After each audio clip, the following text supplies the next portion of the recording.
This week on Bros, Bibles, and Beer. There is a truth given to us by our Creator, the God of the both Old and New Testament for people like Zach. Time to play Rapture, barely even know her. Running through every room, screaming, Mom, Mom, like just praying, did I miss the rapture? Yeah. It was terrifying. You want to talk about the Jews? Romans 11 is a challenging one that you have to explore when you're talking about this. Doing videos quoting scripture, blessed are the peacemakers. Literally, they're shooting fucking rockets, and it's like they're quoting from the Beatitudes. Mm-hmm. I would agree. That's I have gross. zero trust in our system. That's the Uniparty protecting itself. There's things that I voted for that are not happening. Toxic empathy is an op. You're an op. Live. All right, we're live. This is it. We're doing it. It's happening again. Bros, Bibles, and Beer. Welcome, gentlemen. It's good to see you. You guys have a wide stance. I feel like I should cross my legs like Obama, like this. How's that? That's like the. Does that work? Appreciate that. That's the deep The cross. deep cross? It's very debonair. That's a of you. Gavin Newsom deep cross. Go to the main shot. Let me see if I can get. No, There that's not the same. Yeah, that's not a good idea. Hey, listener, thanks for tuning in. Bros, Bibles, and Beer. I am Andy McCraw, joined by my host, our host. There he is. The host, Zack Krater. On the ones and twos, we've got his thumb, Colin Ferris, producing, and friend of the pod, professional Christian. Let's go. Allow me to reintroduce Carey Robinson. Hey, Dude. good to be here. Thanks, man. Always, I'm anytime. glad this worked out. I know we were like playing tag for a couple of weeks, but it happened. We made it I happen. know, and you brought some gifts too. Which did. Is nice, dude. You brought some artifacts. Little no name. Yeah, Local from the 92672 till we die. Hey. and I'm easing into it with the Battlesnakes Brewery X. Oh, we never grabbed any bourbon. I'll poke out in a We minute. can do that. We'll find a moment to get some of that. But first of all, gentlemen, how are you doing? How Just, are things? You know, just blessings all around. I just need to mention, and so I will. I have to acknowledge the calves in the room. Okay. I mean, those calves have calves. Okay. I mean, you got front calves. Give us a little front flex. There you go. That's all you get. We got to keep this PG, Zach. We got to keep it PG. I mean, yeah. I would say game recognizes game, but I got chicken legs. And I don't skip leg day. I don't either, but But full you can't disclosure, teach those calves. I do not work out my calves.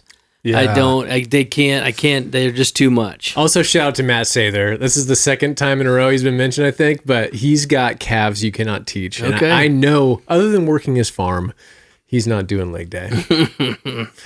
But that's good. Never skip leg day. Never. No. The legs feed That's the good. wolf, baby. That's good for tea. Yeah.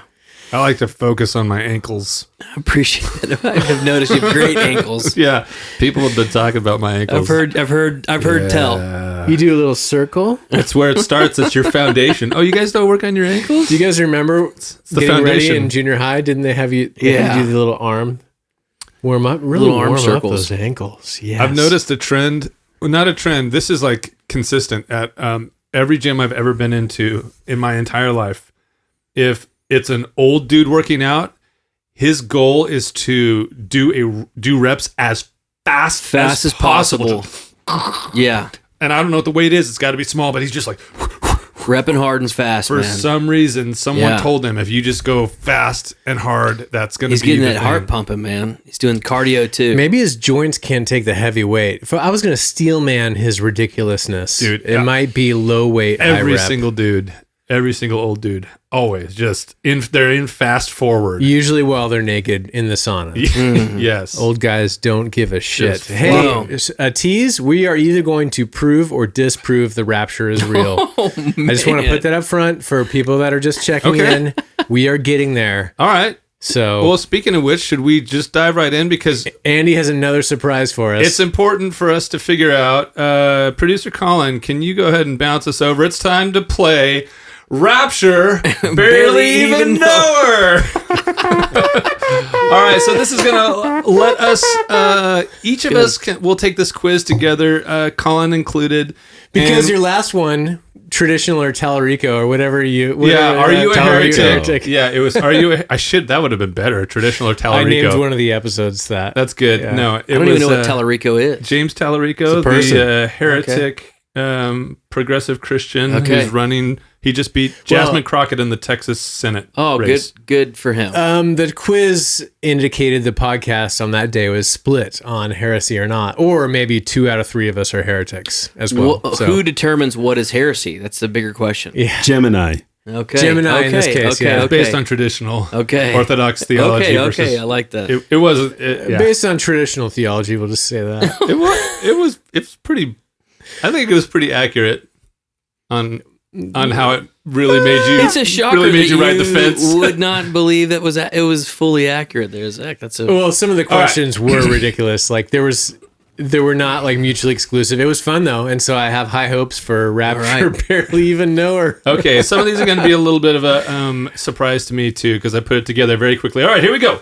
Let's play Rapture. Barely even know her. So the goal here is to find out where do you land in your eschatological post.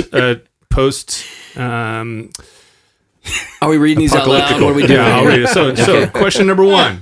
You hear a sudden ear-splitting trumpet blast while you're in the middle of a smash burger. What's your move? A, I'm not worried. I've got a 7-year supply of canned beans, a solar generator, and I've been practicing my refusing the mark face in the mirror. I'm here for the long haul.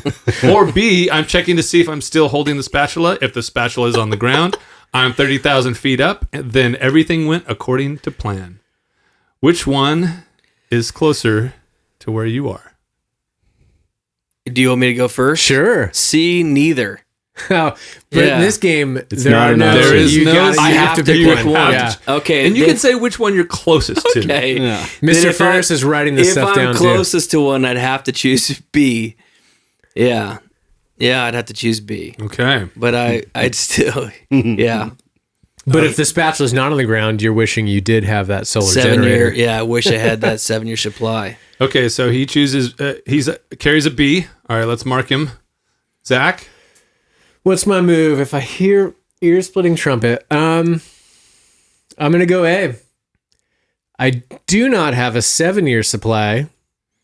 I know where somebody lives that does have a 7-year supply. Okay. That I'm pretty sure we would all default in the event of whether it's the rapture or not. Okay. Colin. Hold on. I just want to know what your as refusing the mark face is. Let's see yours, Zach.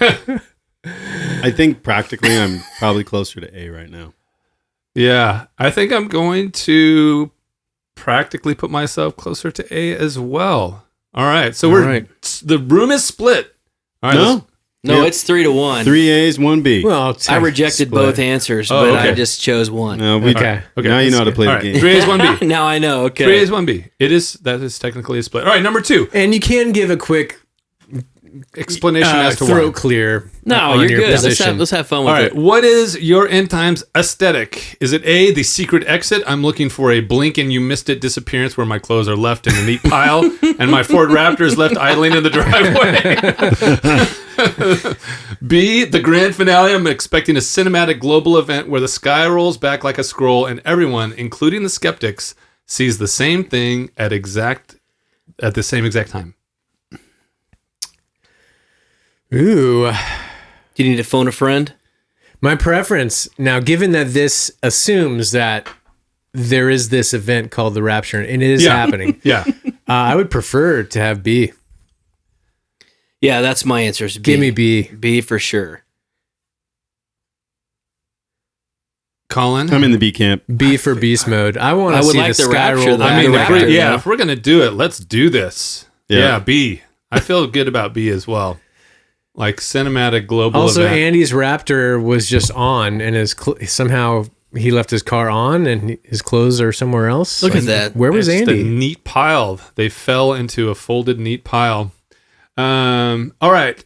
Next one. Let's go to number 3. In your opinion, who is the Antichrist actually going to be? Is it A, A guy I'm never going to meet because I'll be watching the whole drama unfold from a premium cloud side seat with a much better view. Or B, a guy I'm actively going to have to dodge while I try to find a grocery store that still takes cash. That's B. Shout out Mark of the Beast. That's B. Yeah, I'll say B for sure. Although I lived in Arizona when Obama got elected, and I had too many friends that were convinced he was the Antichrist. Oh, really? Yeah. Actual. Oh, that's fun. Yeah. He might still be. He could, you don't know. Or Michelle. She could be.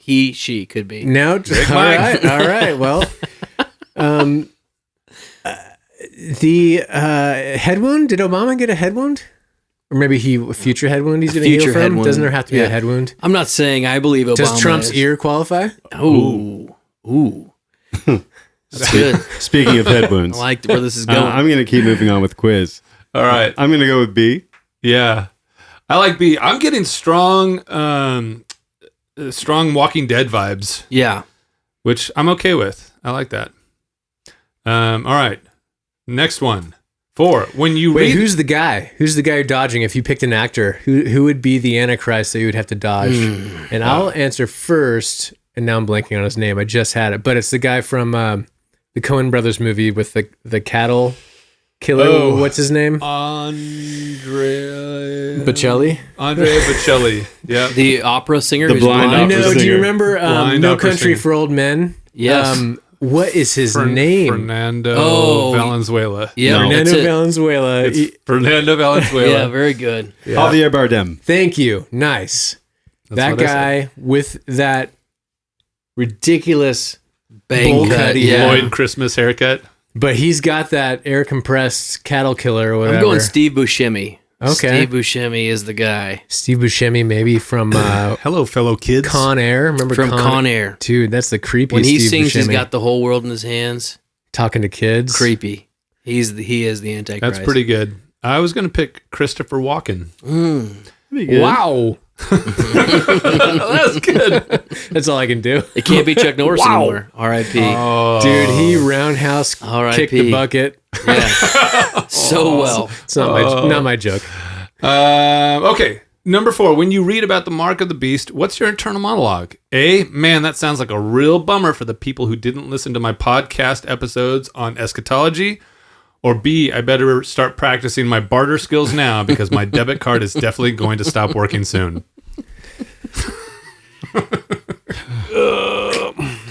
Carey likes these. I'll do These A. are great. I'm going to go A. All right. Because I'm pretty... In all the things that I hold loosely, I hold this one a little less loosely. Okay. The idea of the rapture. Speaking of which, let me take And a the mark pause of the for a beast. moment. Listeners, we found out that only 48% of our listeners and viewers are subscribed to our YouTube channel or are followers of our podcast. So if that's you, Change it. change it today. Listen to a professional Christian tell right. you what to do because it helps the algorithm and it makes sure that when we release episodes, you're able to see them and it doesn't slide and get lost in your feed. All right, so like and subscribe. And if you don't, you'll get the mark of the beast. The end. That's the way it works. Yeah. We have no control over it. Nope. All right. You said, A, real bummer. You should have listened to the podcast on eschatology. That's right. Carey. I'm going to say B. I better start practicing my barter skills now. I like B because I'm sticking with this Walking Dead theme. Okay. Yeah, I'm I in the like B to- camp.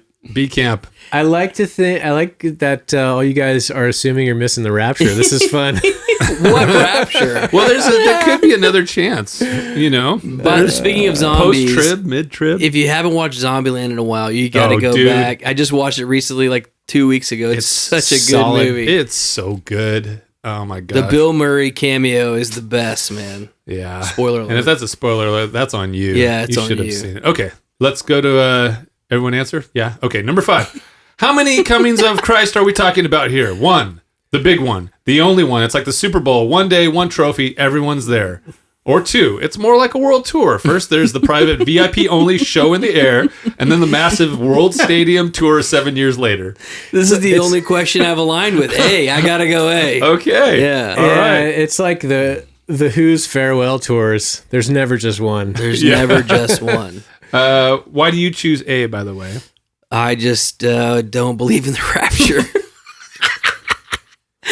That's great. Yeah. So That's great. I believe it's a 1. Okay. Yep. If there is a comings of the Christ, it is a singular coming. One time. One time. Yeah, fool. I will align with one time if it's a rapture, which doesn't really I love- align with my previous answers. But I love how B is written though. The VIP only show in the air. It's brilliant. yeah, it's good. All right, Colin? Any thoughts? I may. Before you go to the next one, real quick. We're technically done with the quiz, so we're gonna skip to the next one. It's gonna tell us where we land. We have We've got a little bit of a one blend. too many questions. I had the potential. Oh, my answers were ABBA and then There you another go. A. All right, so That's let's a see. little- Let's see where we Anybody land get here. that reference? Yeah. ABBA. With another A. Yeah, it's a video game reference from remember Akari Warriors? I think it you was mean that. Contra. I thought Contra. it was And Contra. it's- Yeah. Akari, up, down. left, It's, right, yeah, left, it's right. both. You got the video game wrong and you got the code wrong. But I flipped appreciated the value. ABBA was a code from that era. It just might be a different game. It might It's be. probably the Da Vinci Code if we had to choose one. I would love it ABBA. if Colin would ABBA. Google me right.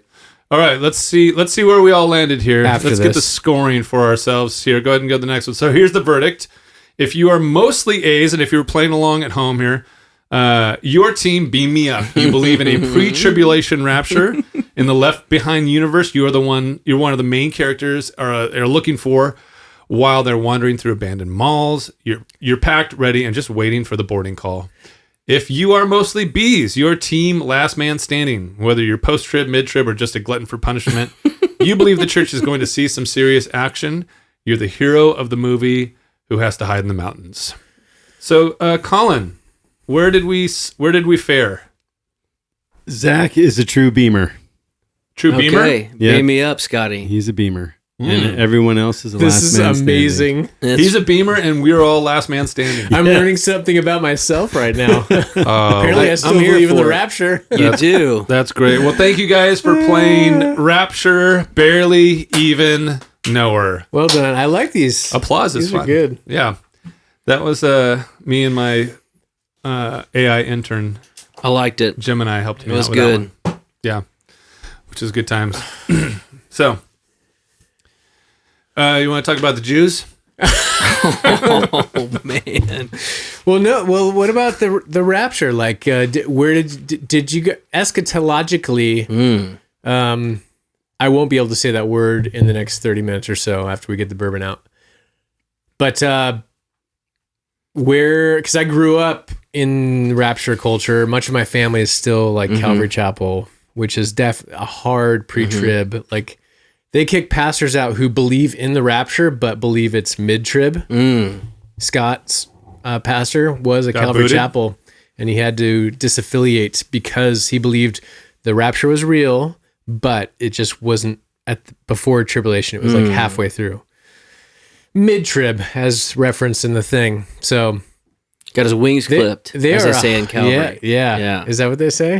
The dove is the symbol of their church. They get your wings clipped, what they call it. Is there a full ceremony where they actually clip I don't. off? It's like they rip the epaulets off your suit and turn your umbrella upside down, and the whole Mary Poppins. Poppins thing. yeah. Timely. Yeah, Of all the things to really divide a church over, like, there's a lot more areas of clarity than the end times. yeah.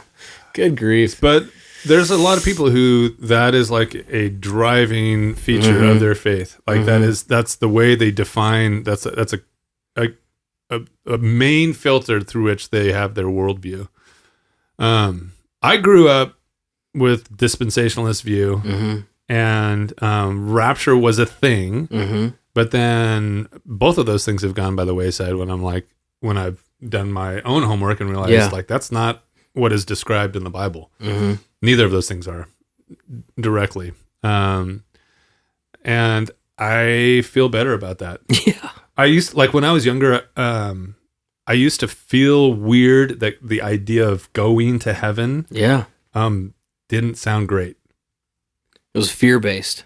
Well, it was fear-based, and there was this whole, well, I'll just put it this way. Like, I thought that Earth is pretty great. Like, God Sure. created some great things here. I love the people here. I love what's going on here. Like, so I got to leave all this stuff. Love being with you. Yeah. Love being near you. For you. Jam. To you. And the idea that, like, well, you just leave all that behind. Doesn't matter. It's gone. Yeah. Just didn't sit well with me to go do a forever church service in the sky.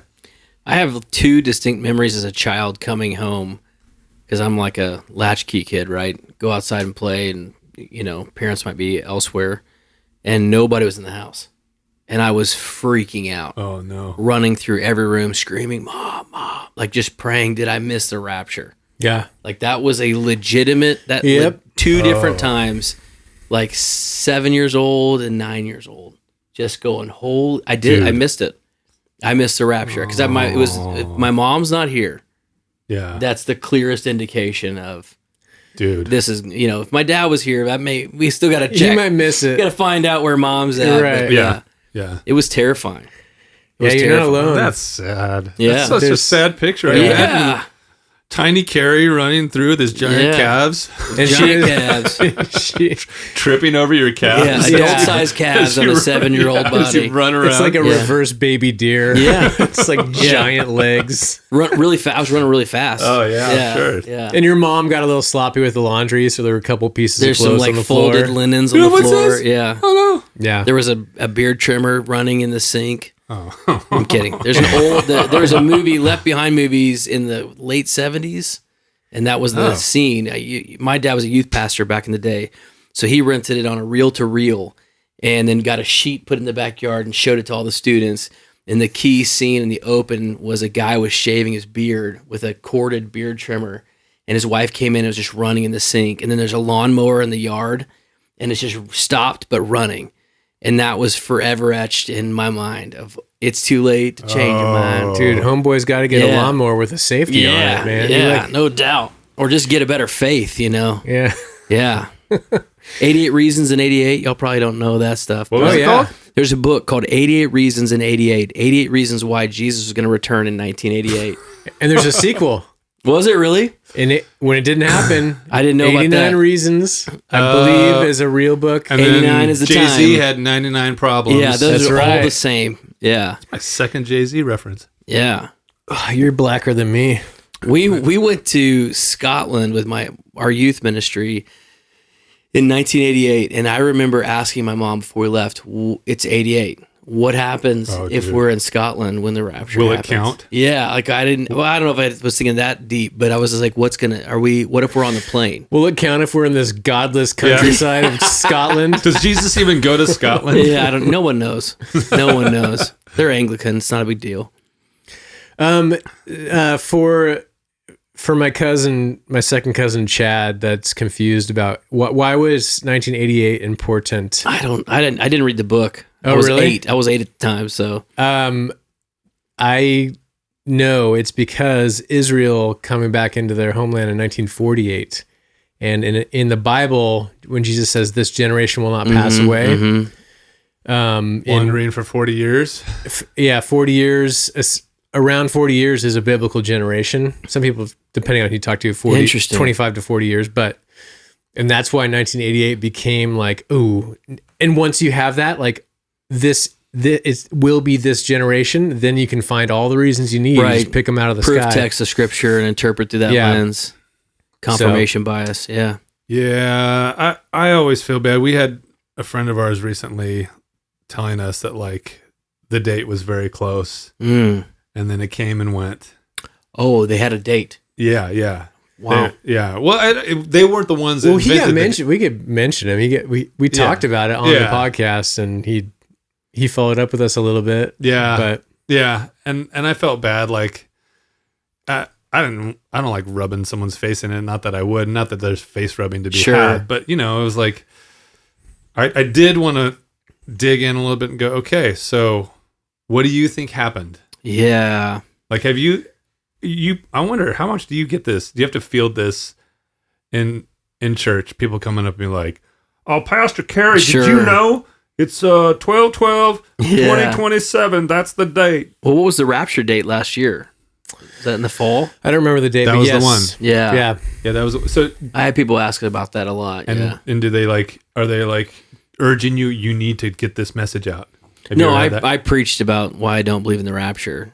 So here, watch this sermon if it's past tense, and I'm preaching about that in the summer if it's after the date. I'm sorry, you'll still be here to.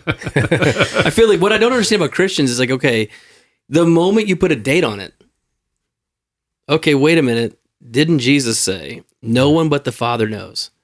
So the moment you put a date, you slap a date on it, No. you immediately just start slapping dates on things, and you know. Then it's not going to be. That's not what's going to happen. So, anyways, and there's a non-zero percentage of these people who are doing this for some personal gain. I'm sure. Oh, yeah. Gonna sell those 88 books books or podcasts or whatever. Yeah, clicks and views. yeah. We did. It took a long time. I mean, we took leadership through this first, and then we took the church through it. But just the people, I had people come up and say, "I don't know if I can go to this church if you don't believe in the rapture." Oh, really? I said, "Oh, okay. Well, let's talk about what do you know? Let's talk about what you believe. Okay, let me show you what the scripture says, and let me show you what people believe for 2,000 years, including the early church apostles. Let's talk about that for a minute.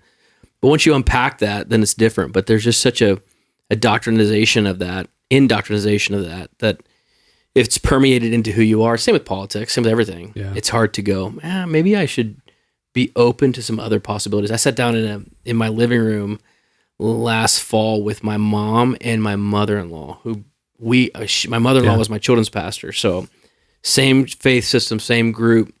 And I just unpacked the history of dispensationalism. And then at the end, they were like, why aren't more people teaching this? I said, well, because it's kind of coming online right now. We're about 2 years into this, and it's becoming more of a common thing. But they had so many follow-up questions like, okay, what about this? What about this scripture? Because it's hard to unpack 150, 160 years of a theology that's permeated not just one denominational thread. Yeah. It's the only thing that Baptists and Pentecostals agree on. You could have John MacArthur and Ben Johnson in the same room. Your best friend. My Gross. best friend. Yeah. What's Bill Johnson? Bill Johnson. Bill Johnson Bethel. and MacArthur in the same room, and the one thing they'll agree on is the rapture. Obviously, R.I.P. MacArthur, but you get what I'm saying. Yeah. Yeah.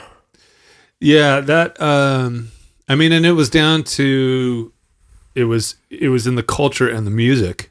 Oh, yeah. Like that I'll Fly Away song. Oh, yeah. That was, People get ready. Jesus is coming. I mean, yeah. from the turn of the century all the way up into the 90s, massive part of it. So, But that, I'll Fly Away is 1930s. oh, yeah. Southern spiritual. Oh, yeah. That, Yeah. So you just kind of just growing up, I was just swimming in those waters, and you just kind of take for granted that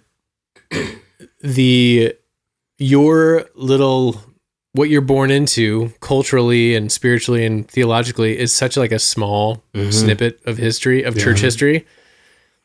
And you just, when you grow up in that culture, and you start with this is definitely true. And then you work your way back from that ironclad truth. It, like you mentioned, the bias, the cognitive bias and all that stuff kicks in, and you discount or you reinterpret things in light of that, as opposed to what if you started from scratch, or what if you just learned a little bit. Look, for me, it was reading books on church history and noticing that it was not really present. there was relief for me. Rapture theology wasn't really present. Not at all. I felt early church. relief when I finally came around and again had done my own homework and realized this is not what the Bible says. I'm like, okay, I feel better about this. And not that just me feeling better about things is a reason to say that it's true, but Your feelings matter to me. it turns out this time it was true. And if you disagree, let us know in the comments. And I'm sure somebody will let us know in the comments. Do you remember the moment? I don't remember a moment where I flipped from oh, I don't think this is true. Okay. I think it was a slow gradient, slow burn. I remember helping a friend. He was doing some sort of a man on the street interview thing. And it was at the Block at Orange, the outdoor mall. and he was like, all right, let's go interview people and ask them, what do they think about heaven? And I was like, oh, this feels really uncomfortable. Just in general, that process feels very uncomfortable to me. But this topic took it to like the next level of I feel uncomfortable. And this was probably early 2000s, like 2003, 2004. And it was probably not too long after that where I kind of like started to realign how I was thinking about this and just going like, why do I feel so unsettled about this? Let alone the whole part of like bothering somebody with if I'm feeling uncomfortable with the question, now I'm going to make a stranger feel uncomfortable about it too. Yeah, that was a lot of fun. Good times. I think that's a good place to be, right? Feeling uncomfortable with the question, then that's the first indication I need to explore this. Because the question should kind of drive you in that direction, whether it leads to feeling more sound in what it is that you believe, or it leads to a shift in that. Yeah, I think I'm newer to the journey. You've been on this for a lot longer than I, but I would say the last 3 to 5 years. And then after about 3 years ago, I did a deep dive. And did you preach that pre-tribulation rapture stuff back in the day? No, Just as never a was a senior focus? pastor, that was never a focus for me. It's never been a priority to me because I got probably early in ministry. I just started going, nobody knows. And if you talk to anybody, it's like talking about cryptocurrency. When you talk to the guy who knows everything, you're like, I still don't understand. And so, are you a Rapture bro? Yeah, it's the same concept. So when I would talk to the people that I trusted the most, and I could talk to 3 people, and all of them have conflicting views. I'm going, oh, you have points that work, but you don't know. So I'm going to hold off on this till I feel like I have a better grasp. And so it wasn't until into my 40s where I was like, okay. And really 3 years ago, I was like, oh, okay. I'm about to sneeze. I can feel it coming on. But yeah. That was, for me, the journey. And then I just started talking to all my pastor friends. You still believe in the rapture? And then they would go, you're an idiot. And I'm like, okay, let's talk about it. And that was the best conversation. So, hey, Ricky, that's what Carey believes. Yeah. Dumbass. Yeah. I love it. You don't understand about the renewing of the heavens and the earth. It says the earth is getting renewed. But Pastor Ricky, get over here. Ricky, no. I know, Carey. If you ain't raptured first, you're last. Yeah, that's what I always say. Yeah. Pastor Ricky Bobby. That's right. Producer Colin, do you have any rapture thoughts, like pro con now versus the way you kind of grew up? Any thoughts on that? Nothing that would be additive to what's already been shared. It's super boring. Did you have a change at any point in time in your? Oh, yeah, absolutely. Well, that's interesting to us. You're a human being. Yeah. Well, for me, I think what was the Left Behind books? There was a particular author. Tim LaHaye. Must be. Or Tim Jenkins? Jerry Jenkins? Yeah. Oh, there's 2? Yeah. Wow. I'm going to go get some bourbon. I know. You asked the question like you care, and now you're going to get bourbon. Yeah, Bye, Zach. He queued you really up. Care, so just keep talking. Cheers, Hopefully man. you're done by the time I get back. So in high school, that was definitely a series I read, a series that made me very concerned and uncomfortable with. Yeah. Get on that mic a little bit. What if it happens? And 4 inches away on this one doesn't work. No, you got to eat that one. So I'm not going to go back on what I just said though. But in any case, there was a big change. I would probably say in my mid 20s.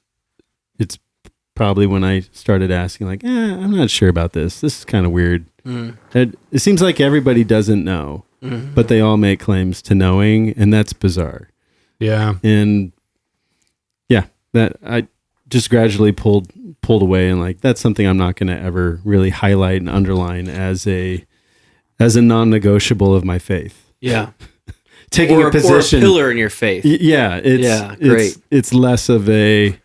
It's not something that I would want to use to gather people around, but I do think people use it that way in terms of saying, "Hey, well, we still believe in this, and here's our reasons for why."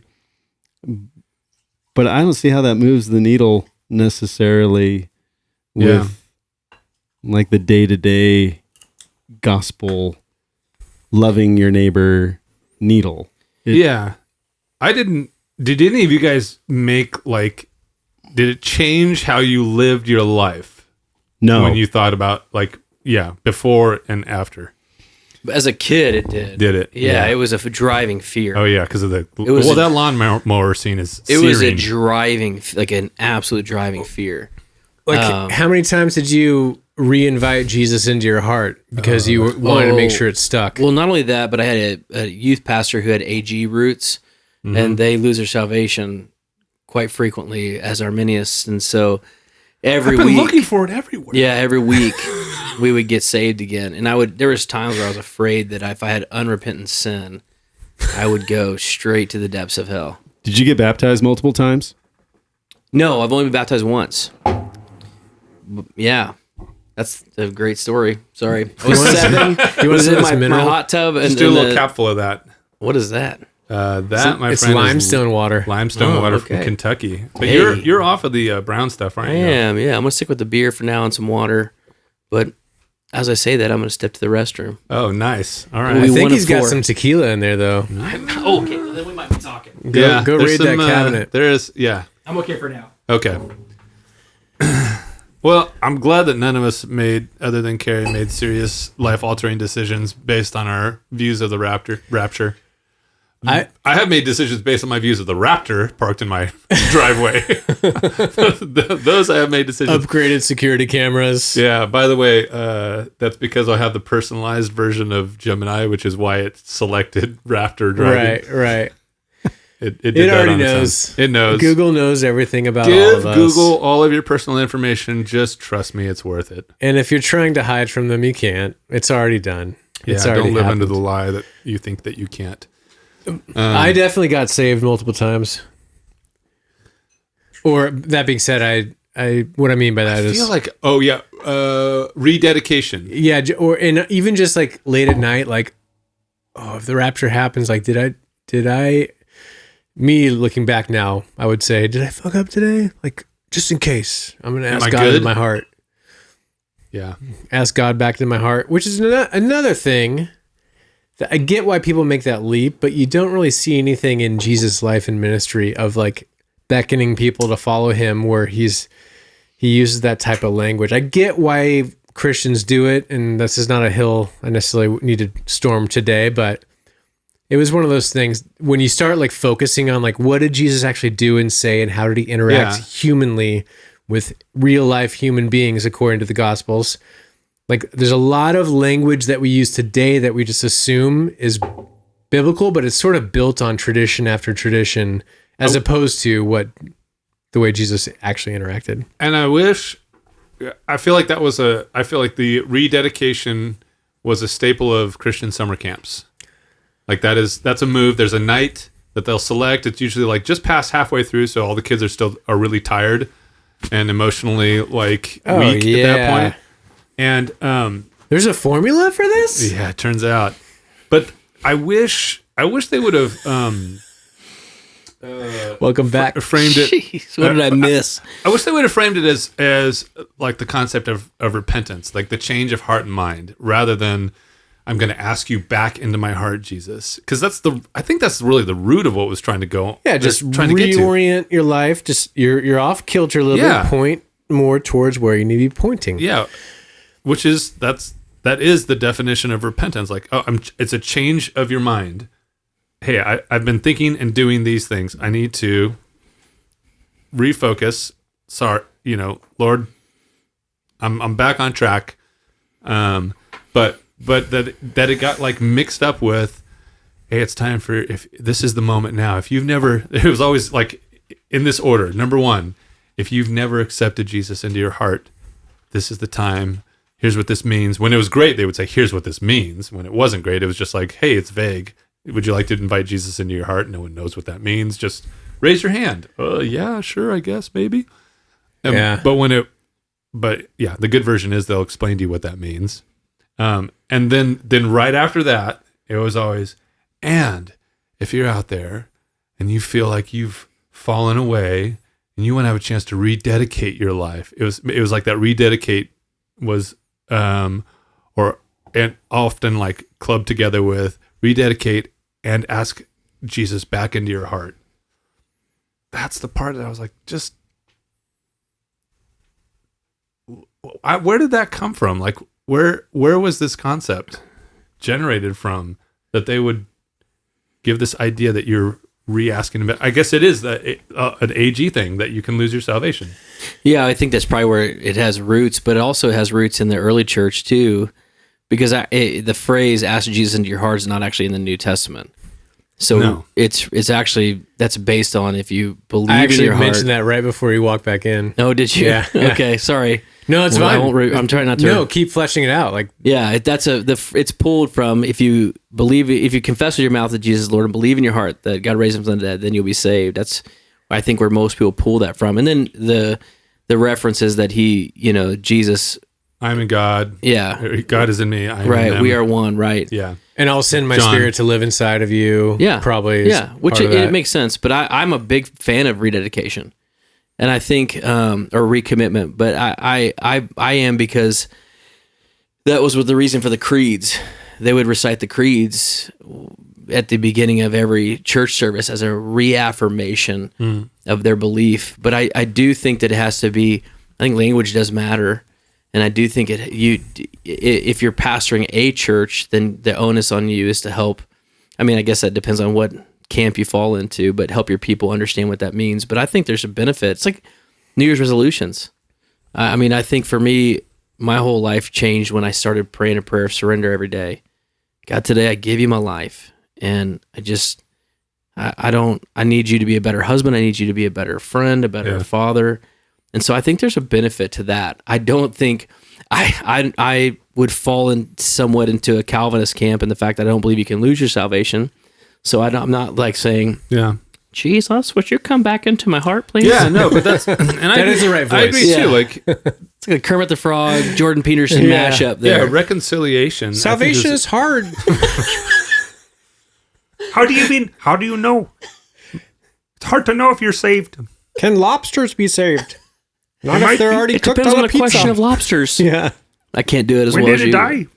Sorry. I'm out of practice. I need to get back. Yeah, into you know what? practice. You've got a great Jordan Peterson. I think it's time to bring that. Let's bring it back need to every work on it. episode. Well, Well, Yeah. he's, work on it. I gotta he's warm it gone. back He's up. fighting for his life. I don't know what his Yeah. health is. He's in a bad spot. Yeah. So maybe that's why you're out of practice. He's like less in the zeitgeist. He is a little there it less in the is. zeitgeist. Yeah. No, I'm not, by the way, I agree with you. I think we all as humans, like, it's impossible for us to stay, like, maintain this, like, insane level of consistency because life is just life. And so, in my better times, I'm pumping the brakes and going like, I don't feel good about the trajectory. Yeah. Or I don't feel good about the past 2-3 weeks. All right. I need to recenter and refocus. God, I've put things are, my priorities are not straight. Yeah. I don't feel good about the person I've been or decisions that I've made. Can help me be better. Help me be a better person. Like the theologian Carey Underwood. Jesus, Just take the wheel. Yeah. Oh, that's the second time that reference has happened today. Ooh. She doesn't skip leg day. You see that Sunday Night Football video, but I mean, I've heard. I'm married. I don't know what you're talking about. Yeah. It's a setup. Yeah, I have no clue. I didn't know she was doing that song. I didn't even know she had legs. Yeah, that's a setup. Strike that from the podcast. I'm fine. You guys are fine. Did you want to talk about Israel and I do, 'cause- and who is Israel? Who is Who is real? God's children? You know, Netanyahu should be such a fun name. You know, it's got Yahoo in it. Netanyahu. You remember Yahoo Serious? Or Modest Oh, yeah, Yahoo, dude. Young Einstein. Modest Yahoo. who Modest Yahoo. deconstructed. Be a good friend of yours. Did he? Yeah. Yeah. The Rapture stuff I think applies to current events because you've got, in addition to other things, there's like I don't know if it's a watchdog group. It might be. That's all right. Just go there and then just switch the camera back to the main because we lost mine. Sorry, guys. That was That's me. all right. Just try to like replug in that cable Unplug and replug. or just just make sure it's tight. Yeah. Sorry, guys. Make sure they're that's all right. You're good. But soldiers are complaining that like some of their generals are talking about Trump being anointed by Jesus to usher in the end times, to usher in Armageddon. And Pete Hegseth has said some of these things. I mean, even going back to the second Iraq War, George W. Bush, Desert Shield, is that what it's called? Yeah, I don't remember. Desert Storm and Desert Shield. I don't remember which was first. Desert Storm was first, I think. He literally, I've heard or seen his quote where he's like, literally, biblical prophecies are being fulfilled here. And so the justification for our actions in a lot of different parts of the world are often couched in Bible verses because a huge voting block, evangelicals, baby, of Republicans are evangelicals who believe in the return of Christ. A lot of them, not just like maybe someday, like me, like I'm hopeful. I don't know how certain I am. I don't think it matters. I'm hopeful for a return of the king, as it were, but like a literal imminent return, and they couch it in biblical language, and it justifies. If you do the math on all of our interventions, the track record's not post great. 1948. Track record's not great in terms of innocent lives lost that really just profit weapons companies and military contractors, and all this same language. And it seems like it's even ramped up now. Like it's being used more and more, like viscerally, like Hegseth. I mean, they're doing memes. They're like doing videos quoting scripture. Blessed are the peacemakers, with like literally they're shooting fucking rockets, and it's like they're quoting from the Beatitudes, which makes my blood boil a little bit. But all that's to say is like rapture and end times is at the forefront because literally people think we are a part of ushering it in. Well, not only that, dispensationalism. I'm sorry, go ahead. I cut you was off. going to say, and Netanyahu, he knows where his bread is buttered. So he's quoting. He's not a religious Jew. He's a secular Jew, as far as I can tell, but he's quoting Bible passages because he knows it just scratches that itch over here. You got to appeal to the base, baby. You got to appeal to the base. It's all about that base. My word salad is done for now. Yeah, dispensationalism is built on, it's not just the rapture. Darby, who ushered in dispensationalism in the mid to late 1800s, held to a dual covenant, which I'm assuming you guys know that. And he... act like I didn't know. Yeah, pretend for the listener who didn't know. Yeah, not for us. So he was hosting prophetic conferences in the UK or in Europe in the mid. You can fact check it. I want to say mid 1800s to late 1800s, and a young girl had a prophetic dream that Jesus came back twice, and Darby latched on because he held to a dual covenant that God was going to reestablish his covenant with at that point it would have been ethnic Jews, not the state of Israel. It was pre-1948, and then leveraged his theology on the prophetic word of this so-called girl, 14, 15-year-old girl, and it caught mostly because of the social economic climate of Europe at that time. Not a good time. Things were bad. We need an escape. So it just caught really well. And it also feels like tribulation. Yeah, that's exactly what it is. That we're not going to go through the tribulation, which is ridiculous because no early church father, no one thought we were going to escape that, but I digress. So then he brought that to America, and then, the story of the Scofield Bible and the footnotes that were proof texting every scripture through the lens of dispensationalists, that God was going to come, Jesus was going to return, take away the Christians, reestablish his covenant with Jews, and then we could all come back and be one big happy family. And so that's the basis of that, which is what fuels so much of it, of the current and the political climate on the planet since 1948, when Israel was declared a state. And so it's not just about the return of Jesus. It's about that God's kingdom will be fulfilled by a reconciliation of both Jew and quote unquote Gentile. And that's the bigger thread that is fuel, even though most don't know that. That's the foundation stone of dispensationalism. But wouldn't that kind of like nullify I mean, All Paul, of the Pauline epistles? yeah, Paul in Galatians, like this whole neither Jew Nor Gentile? nor Gentile, Well, slave or free, yeah. male, female. That was the part that I was trying to look up too, like, which is who is Israel, and it gets redefined. I think Paul does redefine who Israel is. Yes. That was the part I was trying to look up, because in Romans 9:6-8, he says, "For they are not all Israel who are descended from Israel." Dude, we have to drink because we just read That's the Bible true. on Yeah. this podcast, Yes. which doesn't happen that often. Also, you just aligned with Thomas Aquinas theologically, Zach, so that also Doesn't is worth happen the very cheers. often, did I? Look at you. You did. You and Aquinas would have been bros. Well, I feel like Paul is rolling over in his grave somewhere like, I wrote things down to kind of like Yeah, I think cohese these things. But yeah, I mean, the concept of who Israel is changes in the New Testament, and that it's not just a geological group or even ethnic group of people. yeah. Right. All of Romans was written about that.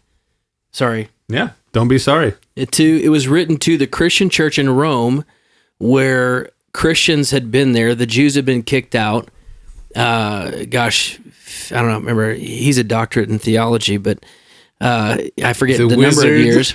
And and then the Jews got allowed back into Rome, and they came to the church because they were Christian Jews, and they started going, "Why aren't you circumcised? Why are you eating bacon? Why are you drinking their wine?" And Paul was like, "What in the world?" Because if he tried fucking bacon, Yeah, have you amazing. tried? it's amazing. I mean, I should probably rephrase that. Have you tried bacon? Yes. It's fucking delicious. How about that? Yes, also true. Yeah, all. I mean, I love it a lot, but not that much. You should. Anyways. Even No, with I the mean- carcinogens in there. Yeah. Yeah. Uncured. Go for the uncured stuff. You'll be better. Is that the difference? I think the cured bacon, has some of the things that Okay. is not great carcinogen wise. I think uncured is supposed to be I'm better. a big fan of the cured bacon. Yeah. Okay, good to know. Trader Joe's has a pretty good dry rubbed uncured. It's not Okay. bad. All right. I'm into the Costco thick cut right now. Yeah. Trader Joe's it's and good Costco. too. If you want to sponsor us, you can get hot action like this. That's right. Hot pod action. You were saying. any- Sorry, go ahead. No, okay. I will.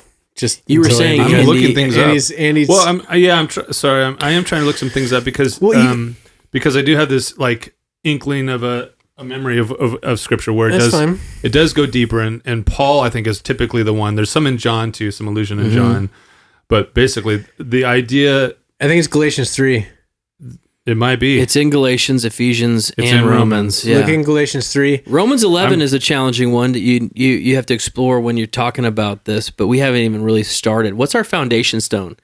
Because that's what I was about to say. You were about to talk about that because I think that keep going. I can see you got So it. it's 9:6-8, Romans 9:6-8. It's not as though God's word has failed, for not all who are descended from Israel are Israel, nor because they are his descendants are they all Abraham's children. On the contrary, through Isaac, your offspring, you'll be reckoned. In other words, it's not the children by physical descent who are God's children, but it's children of the promise who are regarded as Abraham's offspring.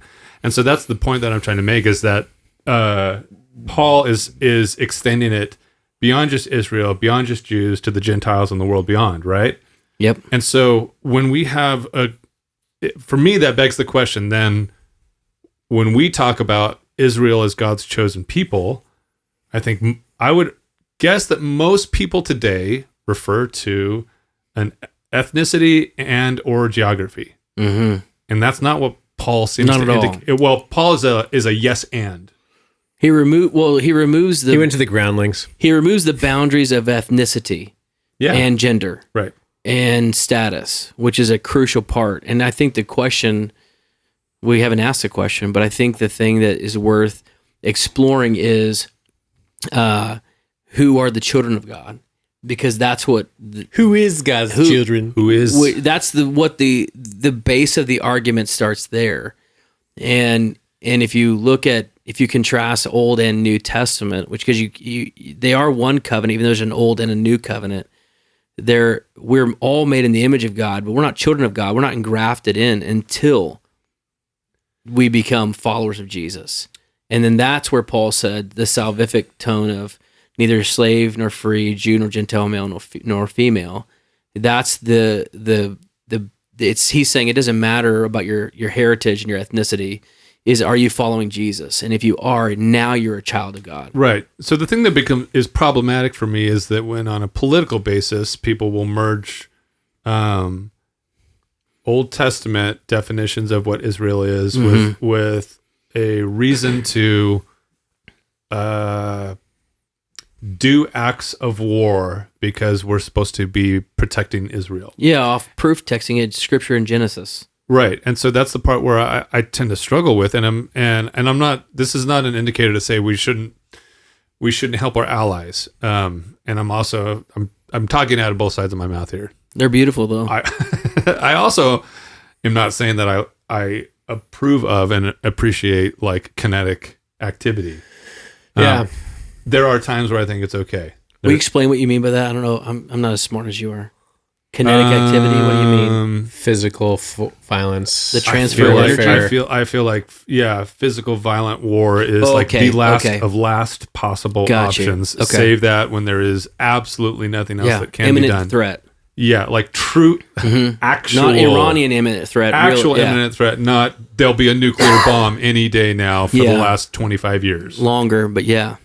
So that's the part where I struggle a little bit, and like that interview with Ted Cruz and Tucker Carlson. We probably should have had that one queued up and ready to go. It's but all right. There's a few things Everyone's where he's just seen like, I got into U.S. government so I could protect Israel. He makes a statement, something to that effect, right? I'm loosely paraphrasing. And why do we protect Israel? Because in Sunday school they taught me, like that was his reason. Like he who blesses Israel will be blessed. He who curses Israel will be cursed. I learned in Sunday. That was Mike Huckabee actually. They said similar things. Ted Cruz said that verbatim. I think Huckabee maybe didn't do that one. You're right. And I don't want this a version of it. I don't want this to be interpreted as like, I don't have anything against Israel. I don't. Well, maybe that's not true. You mean the people of Israel? I don't have the people of Israel. It's I don't. worth throat clearing over that because these verses are often used in some of the Christian not your variety of Christian nationalism, you're right. But other, like there's a real strain of anti-Semitism that's cropping up, and they use all of these verses to justify it, and you will find none of that here. Yeah, and there's zero anti-Semitism. I have Jewish friends. I have multiple Jewish friends. More than one. That's more than the black friends he has. Maybe. No. How many black friends do you have again? Yeah, okay. I have three black Jewish friends. This is always the best. Like, I'm not a racist, but I have black friends. Yeah, name them. But when it comes back again to the kinetic activity thing, so like things that I am disapproving of, I don't feel great about the response in Gaza. Do I feel okay about what Hamas had done over the years, launching rockets for decades into Israel? No, absolutely not. Do I feel okay about leveling an entire absolutely not nation? Nope. I don't feel good about that. 80% is gone. 85% of the people are either dead or displaced. Yeah, I think Bibi Netanyahu is a war criminal. To be honest with you, is that a change of 100% heart for you? Yeah, 100%. What was important? What happened besides us changing your mind? I would mostly give you guys a credit, and I'm kidding. Although that argument that we had was so beneficial for me. I grow through confrontational intimacy, so let's argue it out. That sounds hot. Well, you've been a part of many of those conversations, Zach. So yeah, I would say that definitely. Maybe we don't see eye to eye. That definitely was a catalyst for me. I would say that for me, the shift began probably in the summer of last year. Same as with dispensationalism. I started going, and mostly, honestly, with regards to Gaza. And to be honest with you, I don't know. I don't believe anything anymore. I know, it's hard. And so I don't, even if you tell me, I read an article, I'll be like, okay, show me the article and let me vet that by 4 other sources. And even a video. It doesn't matter. You can't just believe it. And so that's the challenging part. And so I just have a general distrust. But I would say the ultimate shift for me, and this I don't know what direction you want to go tonight, but when Trump said, "Are you still asking about the Epstein files?" That was a legitimate I was like, what in the world Yeah. is happening? Because that was a big pivot for him. He ran on three things: tariffs, mass deportation, and the Epstein files. You can say whatever you want. That was in every speech. It was in every conversation. And then when he said that, I was like, there is some BS happening here. Yeah. And thankfully, I can't mention who because of their current employment. But an individual, I reached out to, I trust this individual, and I said, okay, here, I'm asking these questions. And they were like, good, let's talk about it. And so then it started to help me see, oh, you know what? I might have quoted the same scripture that Cruz quoted on Carlson. And that's because of this. It's dispensational belief, to be honest with you. It's rooted in the same thing. And I started to realize, oh, I have lump summed people group, a nation state, and theology into one that may not fully align. Yeah. And then the what tipped the scale was when this was the hardest part. Gosh, I'm jumping all over the place, so I don't know. We can drill in wherever you want. But when I started to ask the people that I love and trust, that I have these debates with as part of formation for me, I started to ask those questions. And then the jokes were, are you an anti-Semite? Are you? And it was this, all of a sudden, I started getting from my right-wing conservative friends the same BS that I got from the left in 2021 around the George Floyd riots, when I better post a blackout on my Instagram page. I better get on, as a pastor, I better get on a Facebook Live or a Zoom for the whole church with a black friend to talk about what's happening right now. That's a good thing. I hate the internet now. Don't hear what I'm not saying. Yeah. There's always good to have conversations with people on the other side of any issue to gain understanding. Because if I'm not black in America, I don't know what it's like to be black. Yeah. That's different than compelled speech. And I fell into it. I posted a blackout screen. I took it down, but I posted it. The internet is forever. I have it saved. I took a screenshot. You can share it. I don't mind. I'll hold it against you. I digress, but pull me back on course when you want to. But I posted the books I was reading, one of which was White Fragility. And then I got to the part in the book of White Fragility which says if you're born white, you're inherently racist. And I was like, uh-oh, that's ridiculous. Yeah. So, but the stuff I was getting from the left in that season, I started getting from the right in this season. It's when you're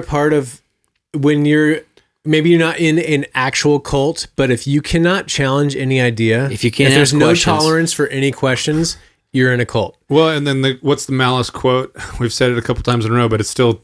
People look through true false. No, people don't look through a true false filter. Like, what is actually true? I don't care who said it. If maybe you hate the guy or he has different politics than you, but he says something that's true. That matters more than what team he's on. But most people think do the phrase though. It's like people look through an us-them filter, not a true false filter. Facts. Yeah. And that's it's hard for me to know if it's hard to know. Get in there. I'm getting better. It's warming up. You were 90% there. It's warming up. But it's hard to know if it's I didn't even try. It's just coming out of your pores. The more beer I have, the more Jordan comes out. And Kermit. But is this a special point in history, or is history repeating itself? This has always existed. We're seeing it now. It's like confirmation bias. You're aware of it now. You bought a yellow Camaro. Now you see yellow Camaros everywhere.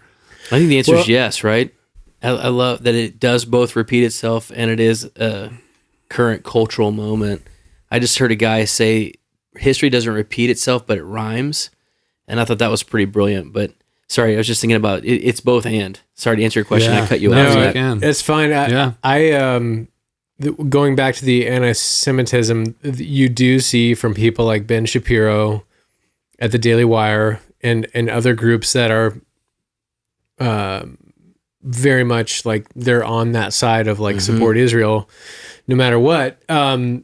They equate any pushback against the current government of Israel as anti-Semitism. Mm-hmm.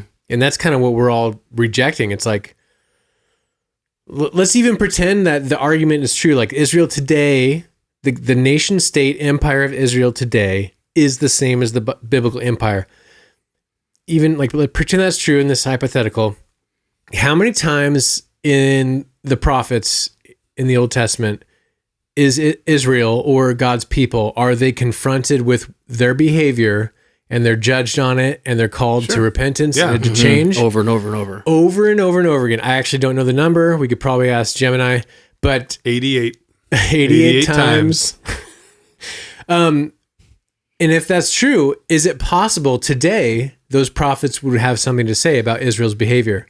Yes. And that's my question to like some of my family. Like I want, even assume Israel today needs to be supported because they're God's Israel, which obviously we're talking about how there's a lot of nuance there that says that might not be true or it's complicated.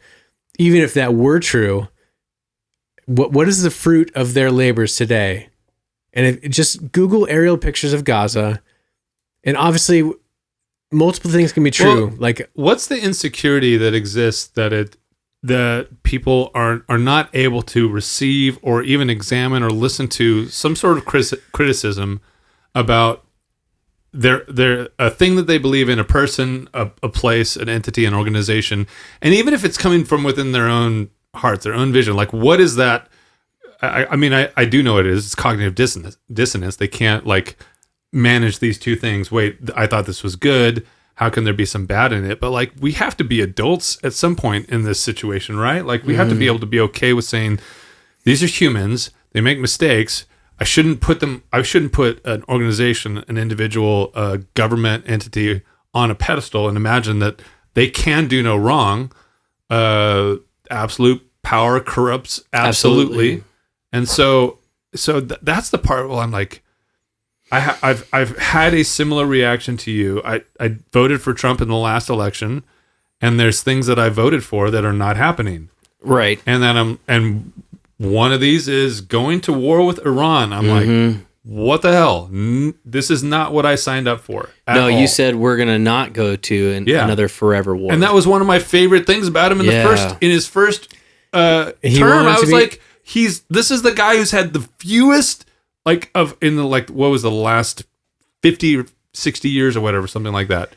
You had to go back pretty far to find another president who had been in fewer compared conflicts. To other presidents was light on new conflicts. He didn't end certain ones that I wish he would have, but he definitely went into this term wanting to be known as the peacemaker president, which scratches my itching ears, but that's an impossibility for him, though. He, by definition, can't make peace unless it aligns with him. But that's a different conversation. No, I know, but it was was in the context of conversation with people that are sympathetic, or they're more afraid of Democrats than Trump. They don't like in this context. Don't like Trump. Recognize he's not a great human individual. Sure, plenty flaws, but they're terrified of Democrats. So when they see like, I'm going to be the peacemaker president, it's like, see, you can vote for this guy. And I'm like, we'll see. Yeah. I'll let my dad in and then we'll do the math later.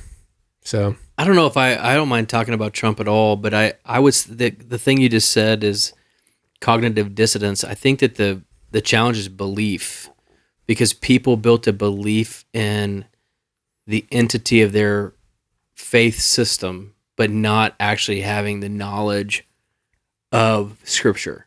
And therefore, their faith system provided, as it did, it sounds like at least the three, I think all four of us, this is what we believe.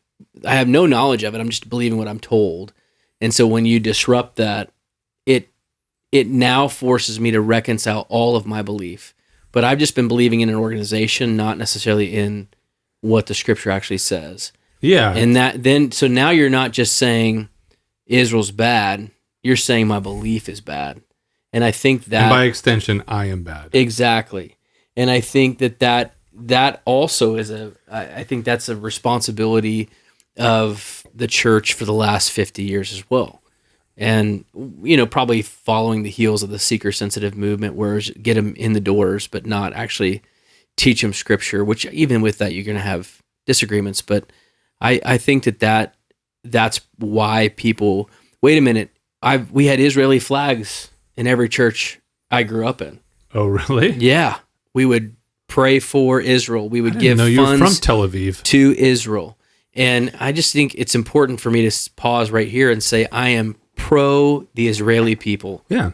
I am pro Jews. I'm pro people. Yeah. No matter what their faith system, if I'm a follower of Christ, I have to be for people. They're an image bearer. They are imago Dei. That's the part you have to get back to. But I don't have to be pro the Israeli government because I'm going to pull a passage of Scripture from Genesis 13, 14, or 15, whatever it is. It doesn't mean you blindly sign off on all behavior. Correct. And that's the part that feels like we've fallen into. It's like a blindly signing off on behavior that you're like, wait, why can't I even ask questions about this? Yeah. What's wrong with me pushing back and saying this doesn't seem right? This doesn't match up with what I think the Bible says. This doesn't even pass the sniff test. Yeah, even if it leads you back to the same place, at least you're doing an exploration of what that is. Yeah, so I can't question. I can't ask. Yeah, I can't ask questions about Christian sexual ethic. I can't ask questions about Israel. I can't ask questions about eschatology. Wait, help me out. I actually have questions, and I'm going to find answers. Yeah. And the problem is you're going to find answers in TikTok theology peddling idiots. Well, there is all the above. Yeah. There is like the skimming culture, right? So I've developed my belief system on vibes and headlines. Yeah. Right? And so because my goal is like the mass of consumption, not the depth of consumption. That's a great word right there. And you're seeing right now, you're seeing a resurgence in the Catholic Church right now. Do you know why? Dude, they're growing gangbusters. Do you know why? Tell me. Currently, right now, because they're paying people. Because some of the top conservative pundits, not on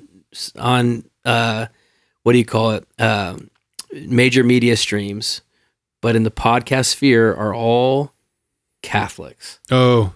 So to your point, instead of actually knowing what the Scripture says, instead of actually understanding, it's just the same thing. Paul talks about it. I'm given to the whims of whatever culture is saying right now.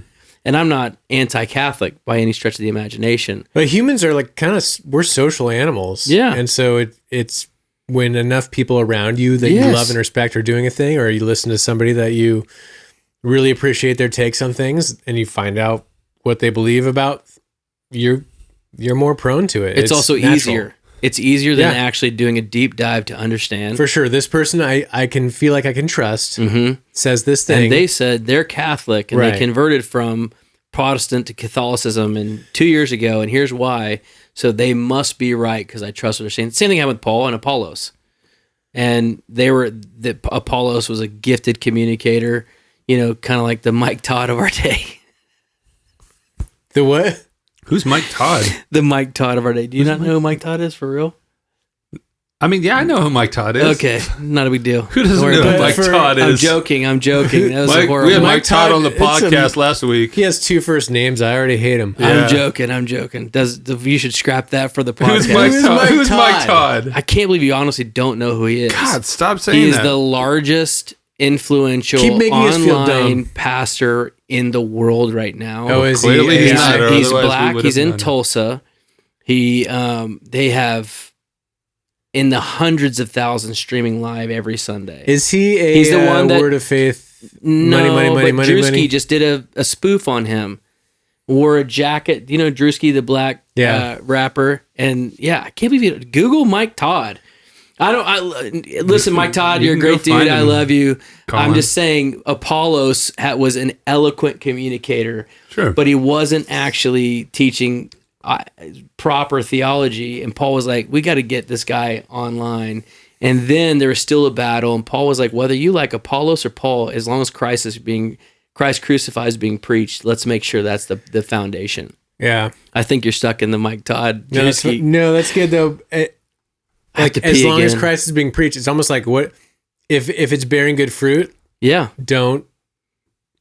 Not just if it's bearing good fruit, because you can bear good fruit but have bad roots.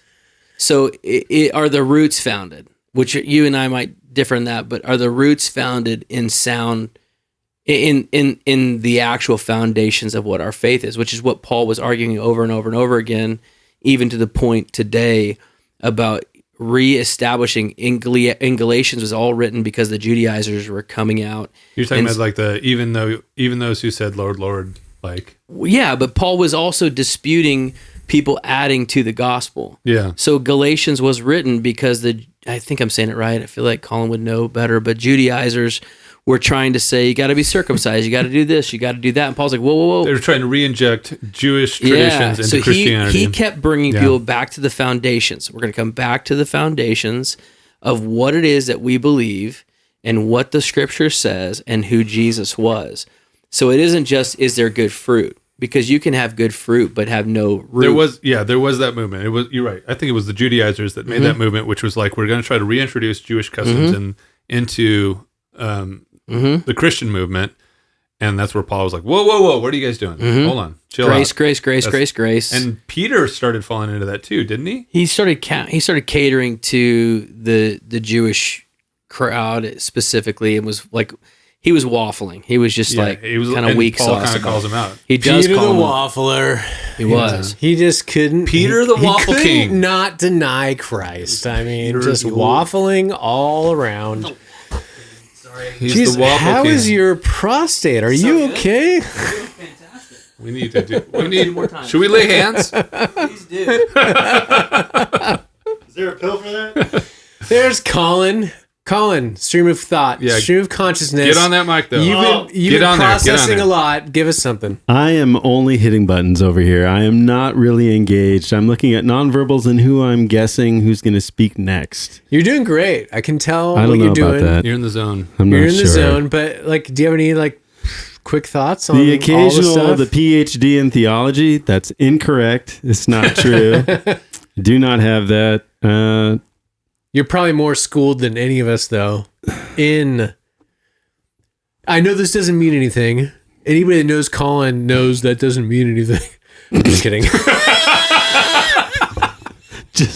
Just go with it, Zach. Yeah. That's great. But you have more schooling regarding Tell them about your garbage degree. wizardry than any of us. From Ricky's Bible School. Pastor Ricky's back. Pastor Rick. Hey, get over here, Ricky. Pastor the Reverend Ricky. Dr. Pastor the Reverend Ricky. Reverend Ricky. Yeah. What's difficult in responding to this is that it's been so long since I was in that academic world. Yeah. And where I was needing to give answers on a consistent basis and synthesize thought, whether it was historical, philosophical, and theological, to a contemporary moment through some exegetical program. Yeah. And so I threw a bunch of words out there because that's what I was doing then. Yeah. Now I'm out of shape. And I can't dunk anymore either. I never could dunk. And I don't know if I could ever do the other thing I just described well. Honestly. I think I know enough to know I don't know. And hearing these thoughts on Israel and a misappropriation of the category of Israel being linked to a people that still dwell in a specific bounded space. Yeah. Geographic space. Yeah. And then pushing what I would go as far as saying the uninformed scriptural buttons to rally a base towards not only saber rattling, but bomb dropping is grotesque and manipulative. And, people get upset when people say Jesus Christ and God damn it. But in my mind, that's taking God's name in vain. When you say Israel, needs to be backed. And so we need to level cities and blow up all sorts of collateral damage. Yeah. None of it is okay and reprehensible on many levels. But that, again, I think that's already been discussed between the three of you. I don't think I'm adding anything. I'm only adding, maybe saying it differently, but the same thing. Yeah. But more eloquently and loquaciously and Quickly. Efficiently. Less word salad. I didn't need like a whole bunch of ranch dressing to squirt on that word bowl you did. You should just stop talking. Why don't you Gross. sit the next few plays out? So do you believe that you being the general populace in this beautiful studio in the greatest city of all of the United States of America, the best climate in the world. That's what everyone best says. climate. even true. without it, it's still the greatest. Do you believe that, we're talking opinion here, obviously, we can't say fact, Okay. that there are strings pulling Trump and our administration to fight a war for Israel? I watched the Joe Kent interview. I watched some of that. So Joe Kent was the counterterrorism director in the U.S. Resigned because he said, basically, I can't co-sign the war in Iran. And For very specific reasons. yes, He did not sugarcoat it. he didn't sugarcoat it. And his my impression of him, I actually didn't know who he was before this. I've never heard of the dude. Have you? Yeah, no, Have you no. heard of Joe Kent? Nope. No. So I hadn't heard of him before. I watched the interview, and his basic thing was, effectively, Israel said, we are going to invade. We're going to strike. If you don't, you'll be caught on your back foot. So you either come with us to do this. Marco Rubio said the same thing. I think he did back it He's up like, too. Yeah. we struck because we knew Israel was going to strike, Right. and there would be blowback against us. The joke is like, we had to strike them to defend them from what they would do to us if we didn't strike them. But Yeah. That's and kinda so that's the math that I don't feel good about. I really don't feel good about that. I don't like being sucked into a conflict. And But to go out on a limb, a short answer to your question is yes, with tons of throat clearing. Which here's is the long answer. and the long answer being, I don't look at it as, you just see people get distracted by the stupidest things. It's like, whether it is Netanyahu Trump's boss or is Trump's Netanyahu's boss. It's like, it's probably way more complicated than that. But I can't say there's no influence on Trump from Israel when, after this thing starts with Iran, sorry. I'm in the know, so I should say Iran, not Iran. I heard Carey say Israel. I I like to call them Israel. Okay, He that's said better. Israel. It's better than Just like Lindsey Graham. Lindsey Graham, Israel. Lindsey Graham. Speaking of war criminals, I put him on that list. He'll be in heaven with you, or at least us. I think a lot of people are going to be in heaven. A lot more than you think. Please continue on. Asterisk that for a little bit later. Yeah. But where was I? Oh, influence. Yeah. When Netanyahu and other people high up in the state of Israel say that we've been working on this for over 40 years, it's like, that means something. Mm-hmm. So we did something that Israel has wanted for a long time, that Barack Obama evaded. I know there was pressure on him. Like, they've been... It was on the list. If you Remember, it play- was the 7 countries that we were going to Yeah, I was just going to say, Wesley Snipes. Not Wesley Snipes. That was exactly who it He's was. one of my black From friends. Demolition Man. Does he count? He's one of my black Passenger friends. 57. Yeah. Ooh, good. Wesley Clark. Blade General and Wesley Blade Clark. 2. Those are his best movies. By If the you way. haven't Those were seen good it, movies. I should have had it queued up. Blade was awesome. So good. He's got probably correct views on the way the government taxes people, but you just can't get away with that. So you don't go as far as Wesley Snipes. He's probably right, but you will go to jail if you don't pay taxes. Yeah. There is no such thing as sovereign citizen that's going to get you out of paying taxes. Nice try, though. Yes. So the 40 years thing is like there is an influence that we're doing something they've wanted for a long time.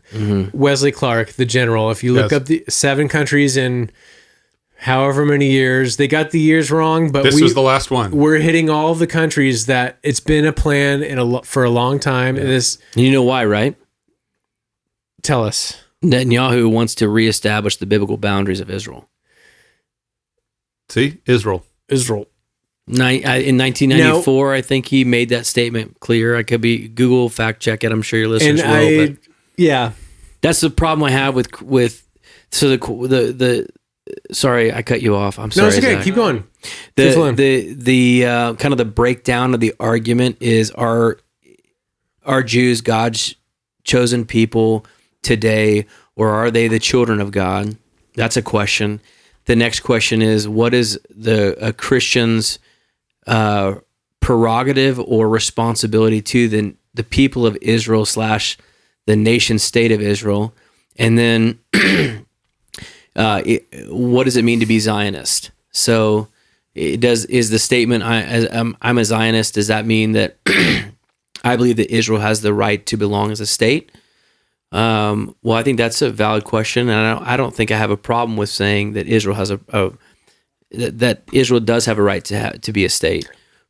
But then I would say I agree with that, and also Israel has a right to defend herself. Absolutely, but I think that there is a movement, whether you call it extreme Zionism, I don't know, and you know, I think there's obviously degrees to all that, but that would say that that Israel has a right to the biblical landscape that God gave them in the scriptures, specifically in was it Joshua and Numbers, I believe. But forgive me. Huckabee on Tucker said that they have Huckabee, not Huckabee. Cruz. Huckabee said if. So Tucker said, "Do you think they have a right to have the actual land?" And he said, "If they want to." The entire Middle East. Well, there's just specifics. It's Iran, it's Jordan, it's portions of Syria. It was Persia, effectively, right? Yeah, forgive me, I don't know Maybe the exact boundaries, Jordan, but it's like Jordan. If they're an ally, not that. But if they aren't, then that. Correct. So Syria and Iran and Iraq. We're correct. Yeah. So then what we're saying is that now, because of a scripture that Christians hold to, but Jews don't, because it would be, even though it would be similar, they would discredit our version of that. Yeah. They have a right to displace people groups. So now we're saying that Israel has the right to the land given to them in the Old Testament, but the other people who inhabit it do not have a right, which we can displace, which contradicts the Geneva Convention and 3 other international laws that we cannot displace, which we did in 1948 when we gave Israel the right to be a state. And that's where I go, okay, wait a minute. Are we now using scripture to give Netanyahu permission, or whoever is next in line in the Israeli government, to do to every other nation what they did to Gaza, or worse, use our dollars and military to do the same? And I just think that's ridiculous. Absolutely ridiculous. I don't feel good about it. It's not don't biblical. Feel good about it. It's not biblical, because you can't, if you're a Christian, you cannot take the Old Testament alone. You have to couple it with the New Testament.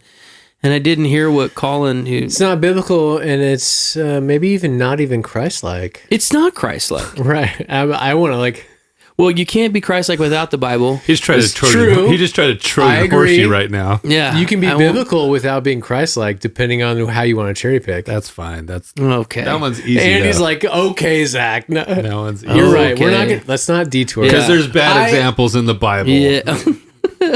Behavior that you shouldn't. So you could biblically do things you shouldn't be doing. Of course. Anyways, all that to say, Like Zach Thank does you every for week. being the mediator. What'd you just say? You know what you did. What'd you just say? You know what you do. Wait, all how that do to you say, know? I know what you did. God knows what you did. I struggle with that part of the debate right now. That if being pro-Israel means I'm pro-Israeli government, and we have to biblically support them as they obliterate hundreds of thousands of people. Yeah. Show me where that aligns with the New Testament. And I just struggle, but I am pro the people of Israel, and I'm pro Jews, and I'm pro Muslims. I'm not pro the Muslim faith. Yeah, but I'm pro people. Yeah, I'm not pro. But even then, Muslim faith is different than Islamists. Like there's like variations within that. Just like you can find Upper Idaho, you can find some wild Christians up there. Crazy. Shout out Matt Sather.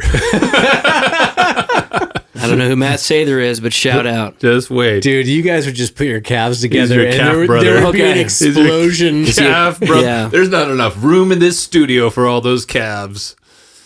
Anyways, I digress. Well, it's like it kind of gets back to Netanyahu. All roads back to Netanyahu serious, which is like he is a political animal. He's got power. Andy, you mentioned the power corrupting and absolute power corrupting. Absolutely. According to the internet, he's probably dead because we've only seen AI videos of him. For the I think past he's week. not, but there were the Israeli government did put out actual AI videos. He's not dead though. That was a wild few days. That was fun. I think we'd know if he was That was a dead. good time. You think we'd know? I think we'd know. There was the one where his ring disappeared, like he's like moving his hands. Did he and morph into the some ring random just, like, mythical animal? Because ring that was- would have been awesome. Well, he didn't grow 3 inches like Biden did during his presidency. Dude, that was like but- 5 or 6 inch tall. Biden is my favorite, and that wasn't just a video. That was a real dude. Stilts Biden. Stilts. All right, here's a question. Okay. Yeah. Or were you on a track? Yeah. It was just prior to October 7th when Hamas When Netanyahu allowed them to come in and do that? maybe terrible Because attack. because a cat couldn't go by before their defense systems. That was the Number one, we want their comment. defense system that we paid for. Yeah. Yeah. Sorry, So continue. that was the No, comment. Like there's- a cat could not sneak past it. However, that aside, but even assume a guy in a parachute with a lawnmower attached to the back. assume it was just a guy, multiple people with lawnmower parachutes. He that wasn't did- raptured. It that's was why. a terrible attack, and people died. Sure, yeah. And none of us love that. But prior to that, he was facing multiple corruption charges, Yeah. and Yeah. It's so now like false flag has I been almost get the defense of Israel on just a geopolitical level, like in principle, because they are, in contrast, they're supposedly the only democracy in the area, but now they're not even that because Netanyahu has suspended all elections because they're in a time of war, and He's a dictator. We shouldn't pretend that in that, like, so while it seems like we're all in agreement, the reaction was not justified No. to that. And even the reaction over 10 years of them launching rockets doesn't feel justified. I'm not a fan of Hamas. I'm also not trying to imagine that I could think of the solution to whatever that situation is. And so I know this feels like almost a nothing burger of a statement, but the point that I'm just trying to make is like, don't do that. I don't know what the thing is to do, but at least I know it's don't do that. Don't obliterate them. Don't obliterate them. I don't have a problem striking back. If that happened to us as it has, I think we should take action. Right. But to obliterate a people, I think it's reprehensible. Yeah. Especially now there's not even a fight. We're just destroying they're destroying them. It's done. You take that in contrast to Nelson Mandela post prison, or you take that in contrast to Abraham Lincoln, who the last remaining months of his life was solely focused on, we have to rebuild as a nation.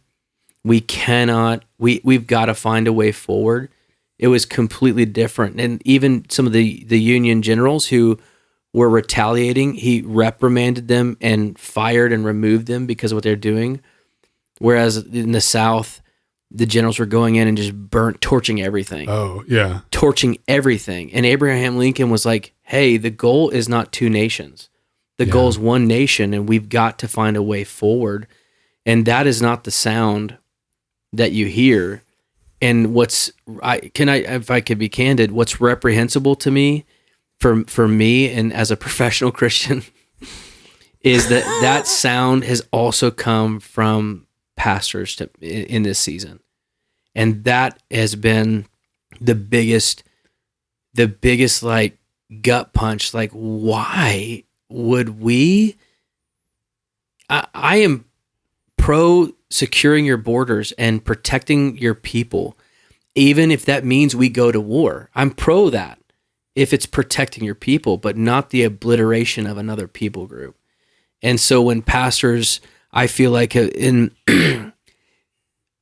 can name dozens of people I had to unfollow who are good people, but they're caught in the rhetoric and they're caught in the political glory of gaining followers because of having such an aggressive, we're going to put our stake in us or them. Yeah. And Not I just true or false.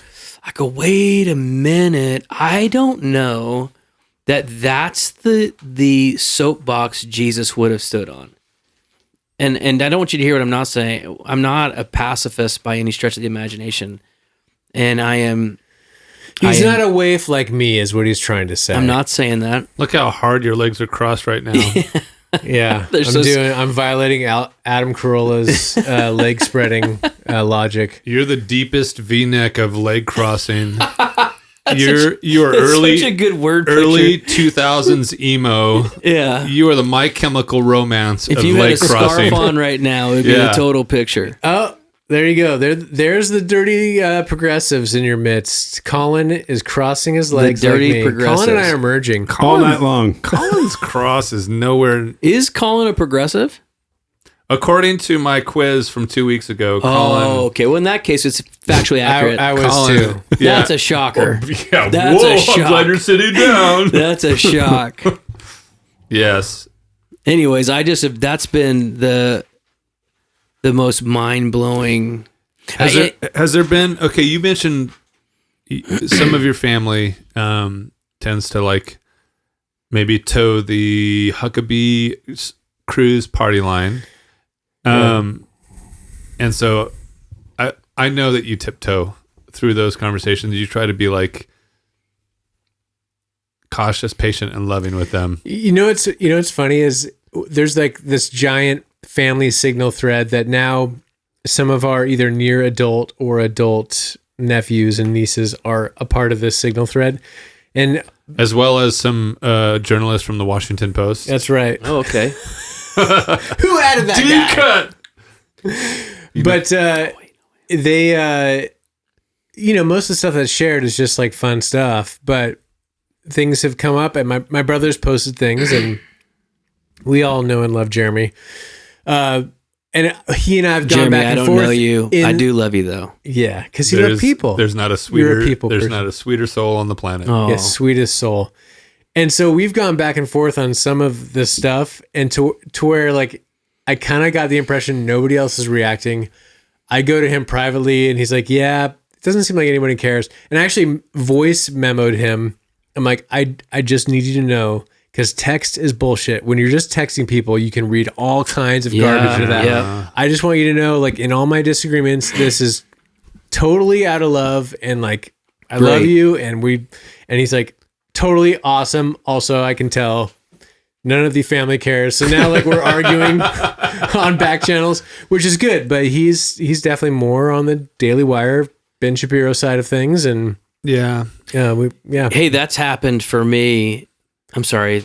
I'm glad you had that conversation. Thank you. You Now don't have to continue. acknowledge it. It's Yeah, fine. I don't you're want to- sounding more like me, just apologizing for your I've existence grown in this my podcast. time with you guys. I've grown Stop so much. apologizing. Just I'm Say I'm the a part-time things. Christian, not a professional Christian. Nice. I'm kidding. That's a joke. No, Be careful. part-time Christian, always professional. There you go. While you're doing that, you want to help me out with a little bit? Yes. Yeah. Oh yeah. Where's that? Oh, it's right by you. Or somebody else Down help there. me. Yeah. Do you want me to grab you some tequila? Yes. Is that better? Yeah, let's I'll do a go little so bit much of tequila. better. I think we should try a little bit of that special lime water in his tequila too. I don't want just neat. He just wants it neat. Okay. Just neat. gonna bring the tequila. Okay. You keep talking.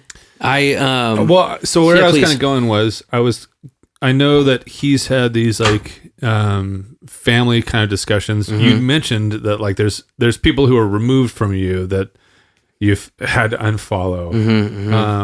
But I am also curious if there's like conversations closer to home where you're like, Yeah. hey, we should probably just not talk anymore on this topic because it's not gonna put our relationship in a good place. Maybe I don't need to add that piece, but No, sure.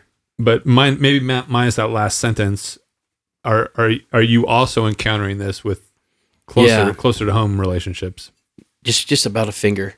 I've got fat fingers. That's great. Oh God, that's great. Yeah, great question. That's what in fact, a great segue to what I was going to talk about. Yeah. I don't talk about these things with my family because they either don't know what they believe on a lot of these things or would be into the Lindsay, Huckabee, Rubio crowd. Yeah. So I that for me, for family, that's not the role that I'm going to play.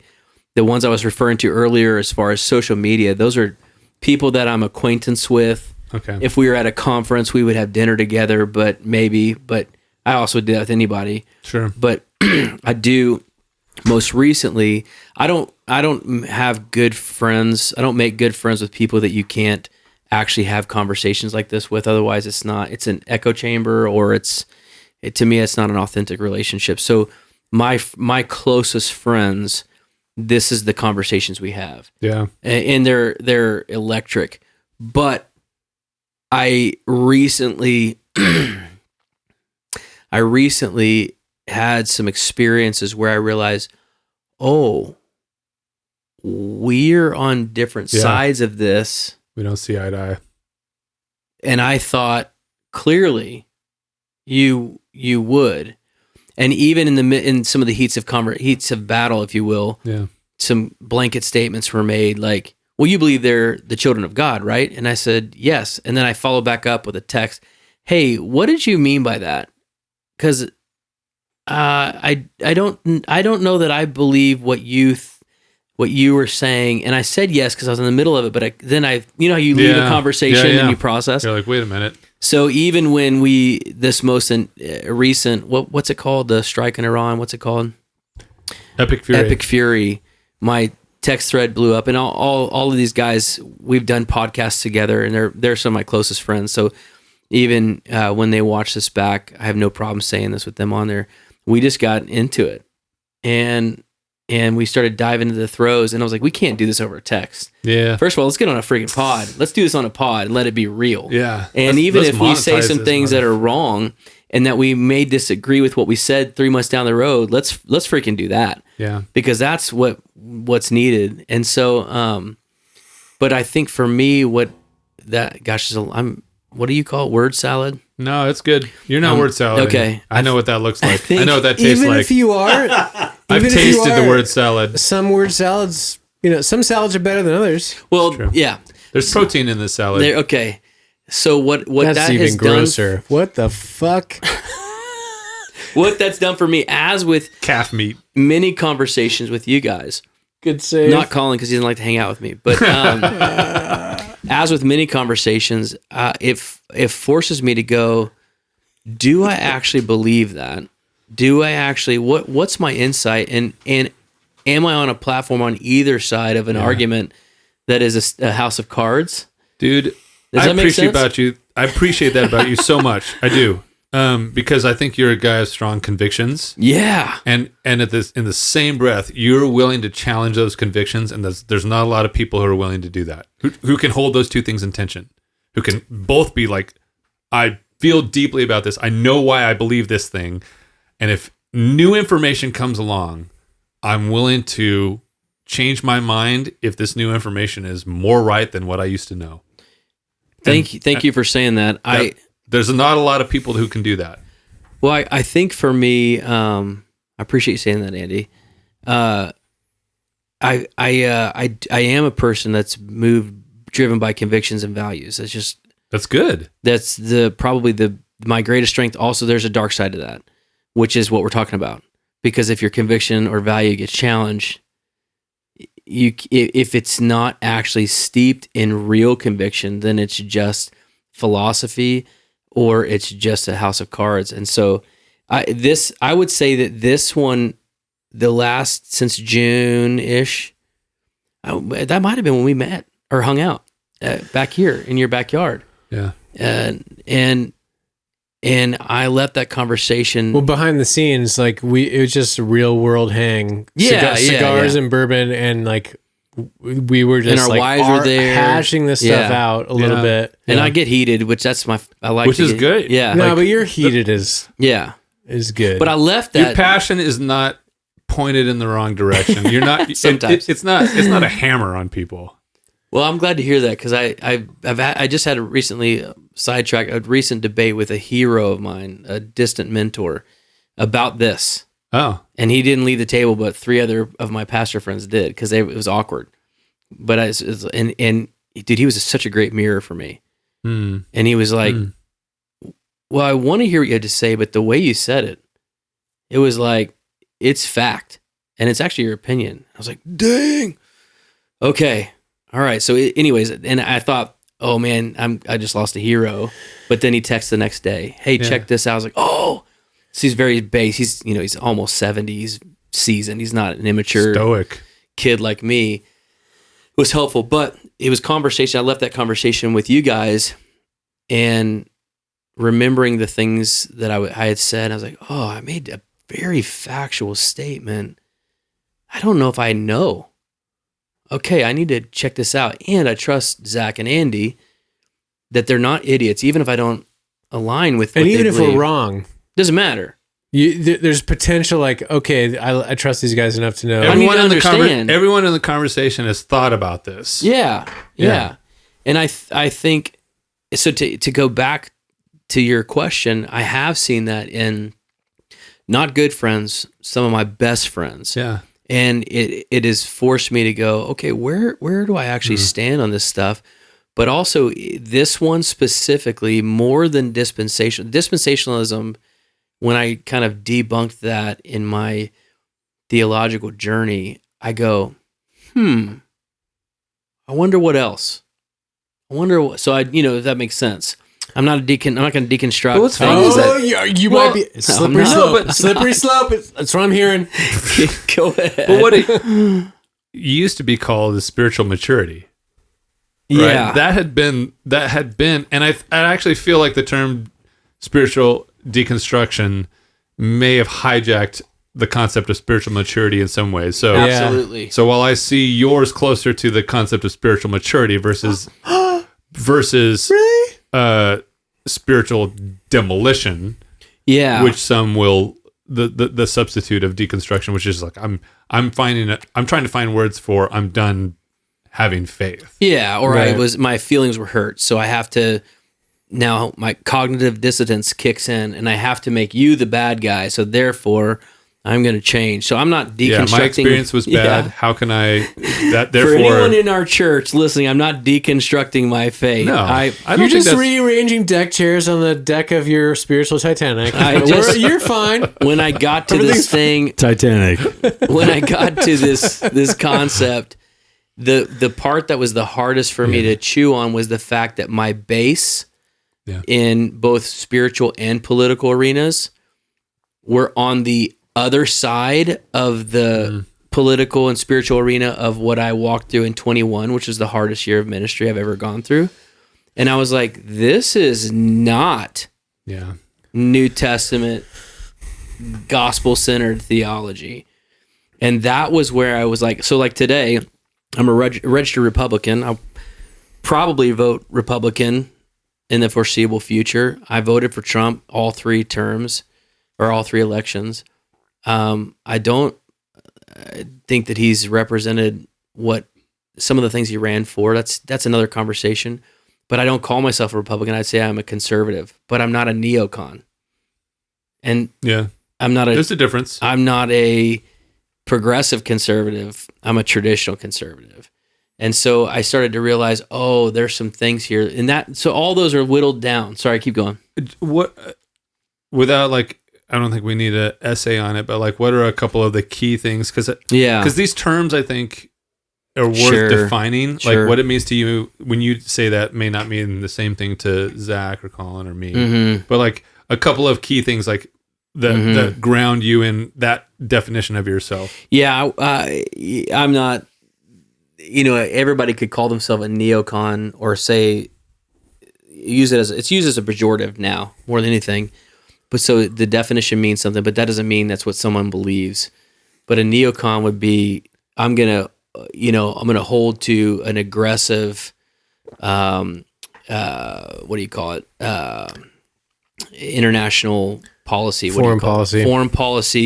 Blow them all up. Yeah. We're gonna push not just America first, but America at all costs. Yes, and I want to, in contrast, I do like the one silver lining is that I think people are afraid of America again, and I'm okay with that part of it. Like that, there's a new Trump said I'm not a weak leader. That's a silver lining in this. I don't agree with. I don't think we should have bombed Iran either time in the 12-day war or this one. And but I'm not that, and I'm not a progressive conservative, which would basically essentially mean, things are changing, things are morphing. Let's hold to conservative values, but some of those values may shift as culture shifts. I would be a traditional conservative, and that would really come down to primarily being morality. That I believe truth is objective, and I believe that there is a truth given to us by our Creator. The God of the both Old and New Testament for people like Zach. And so those would be the values I'd hold, and then everything builds from that. And I am a Christian and a nationalist, as I talked about on previous podcasts. I'm a Christian first, so my first allegiance is to the kingdom of heaven, and my second allegiance is to my nation that I live in. And I think we should attack or defend when there's imminent threat, and I don't believe Iran was an imminent threat. Yeah, and so that's probably your fact checkers might say that's not what that is, but that's why I asked you to do it, because I think the labels themselves sometimes people will attach their own meaning to them. So to allow you in your own words to say, hey, here's what it isn't, here's what it is. I think that's helpful. But all that to say, conversation with you guys, conversation with my friends helped me go, oh, okay. I don't necessarily hold to that as a value, and it's okay. That can be a non-essential, but it would always come down to the foundation of my faith, and that. So then I go, okay, I wouldn't line there, but when I vote in the near future, it's probably going to be the same people that someone would put themselves in a category of a neocon would vote for. That makes sense. Those are the options from the Uniparty that are available to you. And it will always be a two-party system until we completely crash it, because it's impossible. I mumbled when I said Uniparty. Yeah. Anyway, sorry. The belief of while we're at it, I'm so annoyed that they would not publish the names of the senators and congresspeople who are covered by the Congressional Sex Abuse Slush Fund. You know about? Did we talk about this? Did we talk about this before on the live stream? Yeah, we might talk about it. I think you on the mentioned live it, but still pisses me off. Yeah, I would agree. That's I have gross. zero trust in our system. Yeah, and that's the Uniparty protecting itself. Yeah, I got there in the fall of last year. I have zero trust in, which is for me it's okay because I'm a follower of Jesus. So for me, base. I come back to the base of, it was far worse for Christians in the post 70 AD. So I got it pretty good, and so we'll be okay. God's still seated on the throne. He's still enacting His plan according to His purposes. So I that's the base I fall to, but I have zero trust for anyone that's currently in authority, whether they call themselves a Christian or not. It's irrelevant to me. I think it's a freaking shell of a. Anyways, yeah. Oh, you're not going to get a lot of disagreement Here. Yeah. 2008 was when I found the disillusionment. I was like, oh, if you squint, there's no difference. No. And that was, that disillusionment for me was a turning point. Because I had a very clear view and a very clear understanding. Yeah. And it was very Republican, purely Republican. And in all honesty, I have continued to vote Republican and independent/libertarian. I think I probably threw away a couple of votes, maybe on principle alone. But we live in California, so if I'm not voting Democrat, my vote is thrown away anyway. Well, yeah. But regardless, that realization. But I think the underlying truth for me was where am I placing my expectations on where change in the world is supposed to happen? Am I relying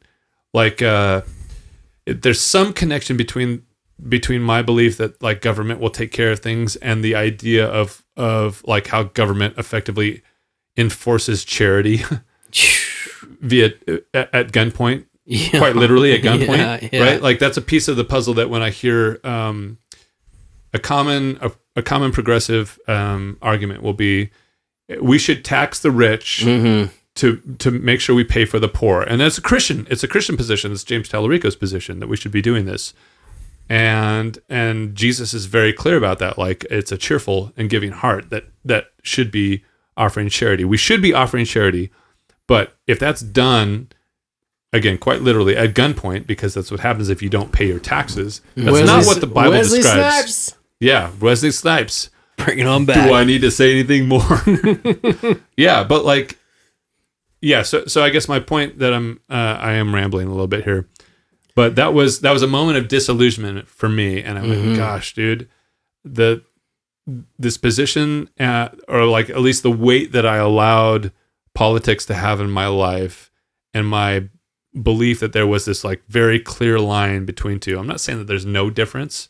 Yeah. But the overlap is much more broad than any of us think. And that was and it did happen when I saw more wars happen and continue to happen between administrations. Didn't matter which side they were on. I was like, Iraq ends, cool. Well, let's rev up Afghanistan and we'll play that game for 20 years. Yeah, but go backwards. You have Cuba in 61. Then you have Vietnam from 55 to 70, whatever. We have Cuba coming up in 2027. Yeah, it's next. And then you have Iraq, then Afghanistan. I mean, it's just nonstop. Yeah. So those are that was 2008, I remember, was a moment of disillusionment for me where I went, okay, I used to hold strong, polarizing views in the political realm. And I don't know, it was the equivalent of never meet your heroes. Not to that extent, Sure. That's a little hyperbolic. But because, the wizard pulls back the curtain and all of a sudden you're like, oh, you see how the sausage is made. It's just some old dude pulling some levers and switches. Oh, Making some weird, gross sausage. that sausage looks nasty. But I do Disgusting. think that one of the challenges that for me, I think as followers of Jesus, this should bring us back to the foundation of who God is, and that we can't put our faith and trust in a man-made system. And I think that's got to be the returning factor, which even circles back to what we started with, and that's that surrender thing that you go, okay, I'm acknowledged. Surrender isn't just, I've been a crappy husband this week and I need to get better. It's, no, I'm surrendering control to you, and I'm going to go, okay, you're in charge, and as things shift or change, my core doesn't change because of who you are. And I think that's my hope and prayer, is that in this process, that's what I think churches should be talking through. Is not, if you're not pro bombing Iran, then you're not pro scripture, and then therefore, you're fueled by Satan and all of his legions. And I think that's we're getting off track with that. And I don't have a problem with preaching on politics, because politics are interwoven with the church, and polity, how we interact, is informed, in my opinion. The way to flourishing is through scripture, not anything else. So I do think we should teach on principles, but not teach on parties. And I think that's probably the grossest thing I've seen. Mm. And my friends who I spoke of earlier don't fall into these categories, but the grossest thing I've seen is that it's become a new way. I'm not speaking to people who have done this or are doing this, that this is their motive, but it's a way to grow your church. Yeah. Is if I can get you who's Certainty. against what I'm against. Us, them. Yeah. Certainty. Well, it's camaraderie. If you're against what I'm against, we can build an army real fast. Yeah. And Well, that's yeah. a dangerous, The The dangerous disagreement enemy place. of algorithm my is enemy training is my people. friend. Yeah. And that's not gospel-centered thinking. No, it's not. I just, as you keep describing that, I just keep coming back to greatest commandment. Like, love God, love others as yourself, right? So love God, love others. And that second part, the first part is like understanding and knowing who God is. How can you love God if you don't know who God is? The second part of that is understanding who God made you to be. Mm-hmm. And that, I feel like both of those things is like a continuation and a renewal. I try to learn over time more and more who God is. I know the foundations, but the depth is unmeasurable, right? So I try to understand more to that depth. In addition, try to understand and come back to and mess up and recalibrate who God wants me to be, who's the person he's designed me to be. Am I doing that? Am I being that man that he's designed me to be? And that's that piece, like as you describe that, I'm like, so that's how I interact in the world. Yeah. That's how I talk to people. That's at the core of my reactions, whether it's a It should delightful be. conversation Right. or a heated one, whether I feel challenged or supported. Like, and those are the moments, like, at my best, I will come back and I'll look at it and I'll evaluate. Was I the person God wanted me to be? Was that the version that he created to be? Or something less than that?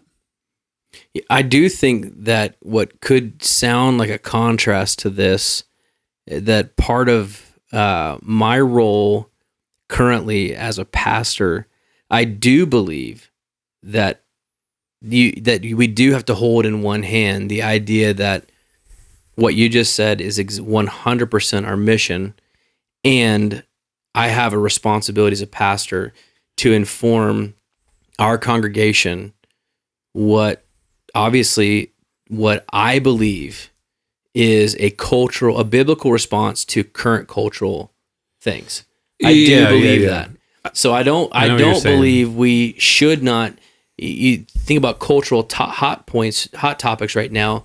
They're not the transubstantiation of Christ. Nobody's going, but wait, does it really turn into the blood of Jesus? It's not transubstantiation. Correct. So I do believe there is Hot take. a responsibility The name on of the pastors to preach about Christian sexual ethics and gender and abortion. And I do believe in immigration. Yeah, and I don't want to conflate. Yeah. I don't want to conflate loving others. I don't think loving others is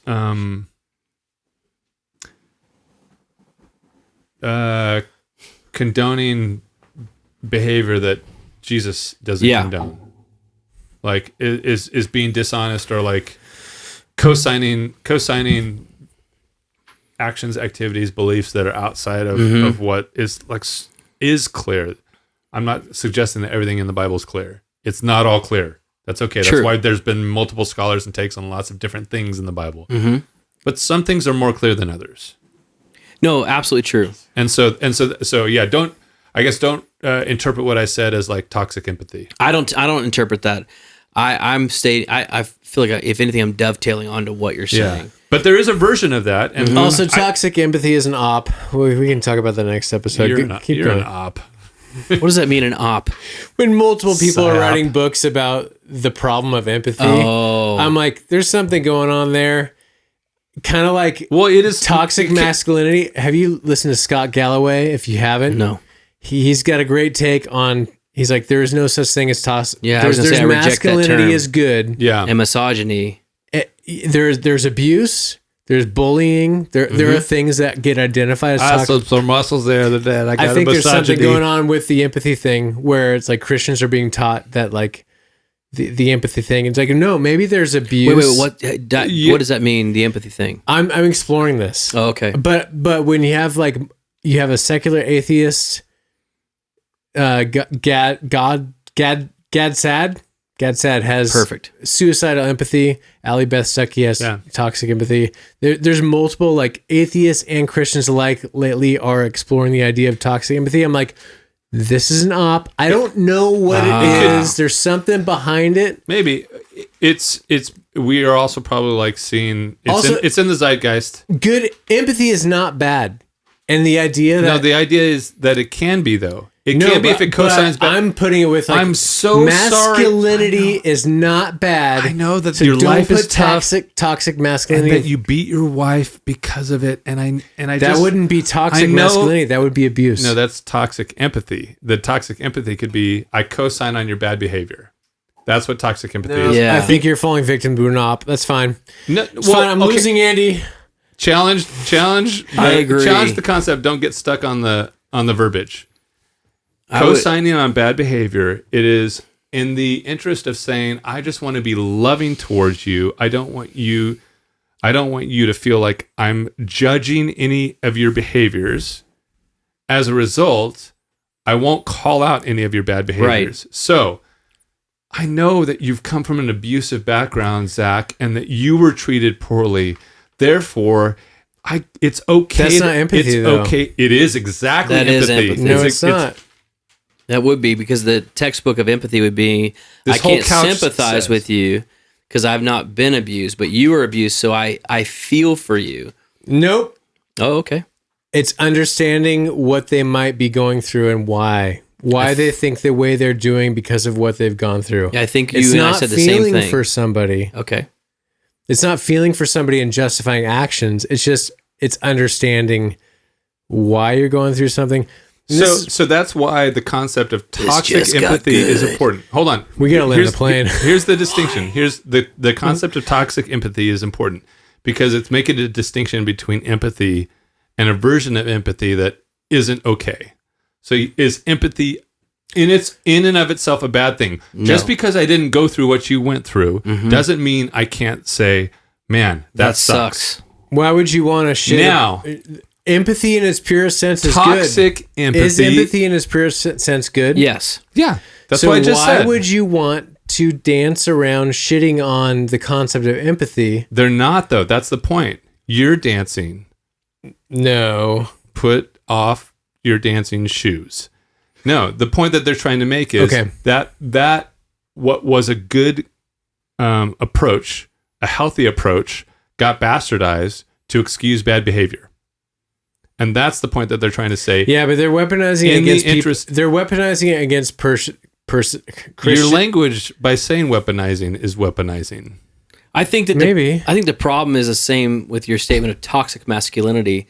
I reject that phrase. So masculinity is a good thing. Misogyny is bad. Right. Empathy is a good thing. Enablement is bad. And so what people would be saying is toxic masculinity, all it has done is simply created the next step of empathy, because we should all start with empathy. Sure. Or sympathy, depending on the scenario, and say, oh man, that sucks. I hate that you went through that. And I can understand why you would have behaved how you behaved, period. Now, what I do next is what matters. And if I do nothing, that's enablement. But let's say, to take to Andy's point, if you were beaten as a child and now you're beating your wife, if I just empathize with you, that's a problem.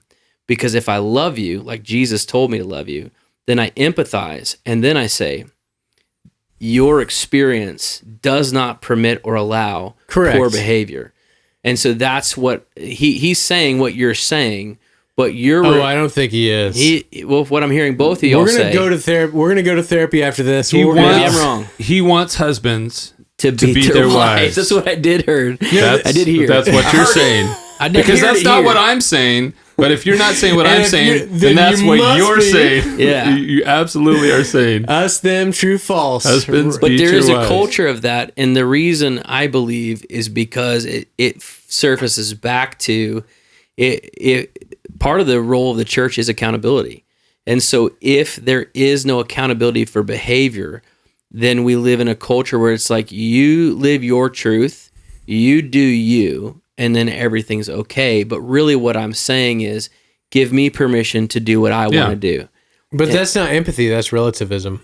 Well, that So follows. pick a better word, because I think words matter, unlike you guys. that follows. But the problem is that is the spirit Empathy. in which that attitude is entered into. And It is entered into and couched in I'm being empathetic with this group. Right. And the reality is you're not being empathetic with them. You're enabling bad behavior. And you're not helping them beyond I'm not that. for enabling bad You- behavior. you're so for it. The big Zack is a beater, an abuser, a hater, and he believes in all things evil, and he wants to see evil rule the world, and he will be left behind and have the mark of the beast, and he is Thus- possibly the Antichrist. thus saith the Lord. Yes. Yeah. No, I think I haven't totally dialed in my theory, but when multiple people, atheists and Christian alike, are writing books on the dark side of empathy, I'm like, what is happening right now? There's something going on, and they're both coming from it. I don't disagree with relativism. From the bent of, it's political. It's political. If and it's support. So I can run that train of logic. I can multiple run things with you. are true.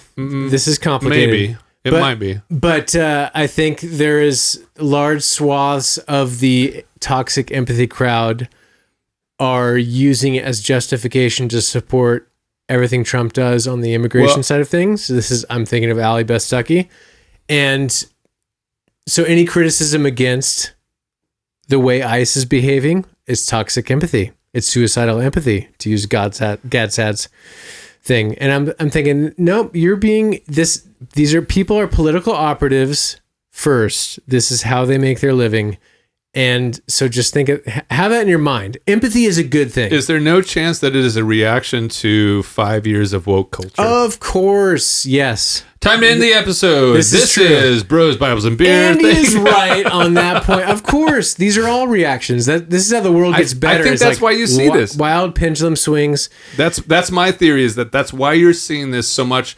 It is a reaction, maybe an overreaction in your view. Yes. It is an overreaction to try to bring the pendulum And back. don't ruin good words. Masculinity is good. Yeah. True masculinity is good. The world needs it. The world needs good like the actual world femininity. needs the best versions of that. Yes, and Right? so when you tie it to like people that are just abusers or narcissists, like no, true masculinity has nothing to do with that. Yeah, that And masculinity I think stops something when is it becomes going bad. on with the word empathy these days that I'm uncomfortable with. I don't know how to articulate it.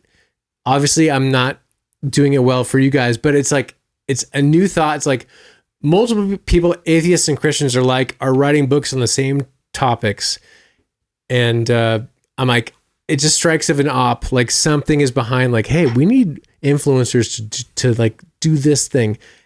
And again, it's just a theory. There's a non-zero chance. I mean, we are in a simulation, so what are you going to do? We are. We should probably land. 4-year-old This is a good alien one. child I love this episode. This is good. This is one of my favorites. But I would say from here, y'all are saying the same thing.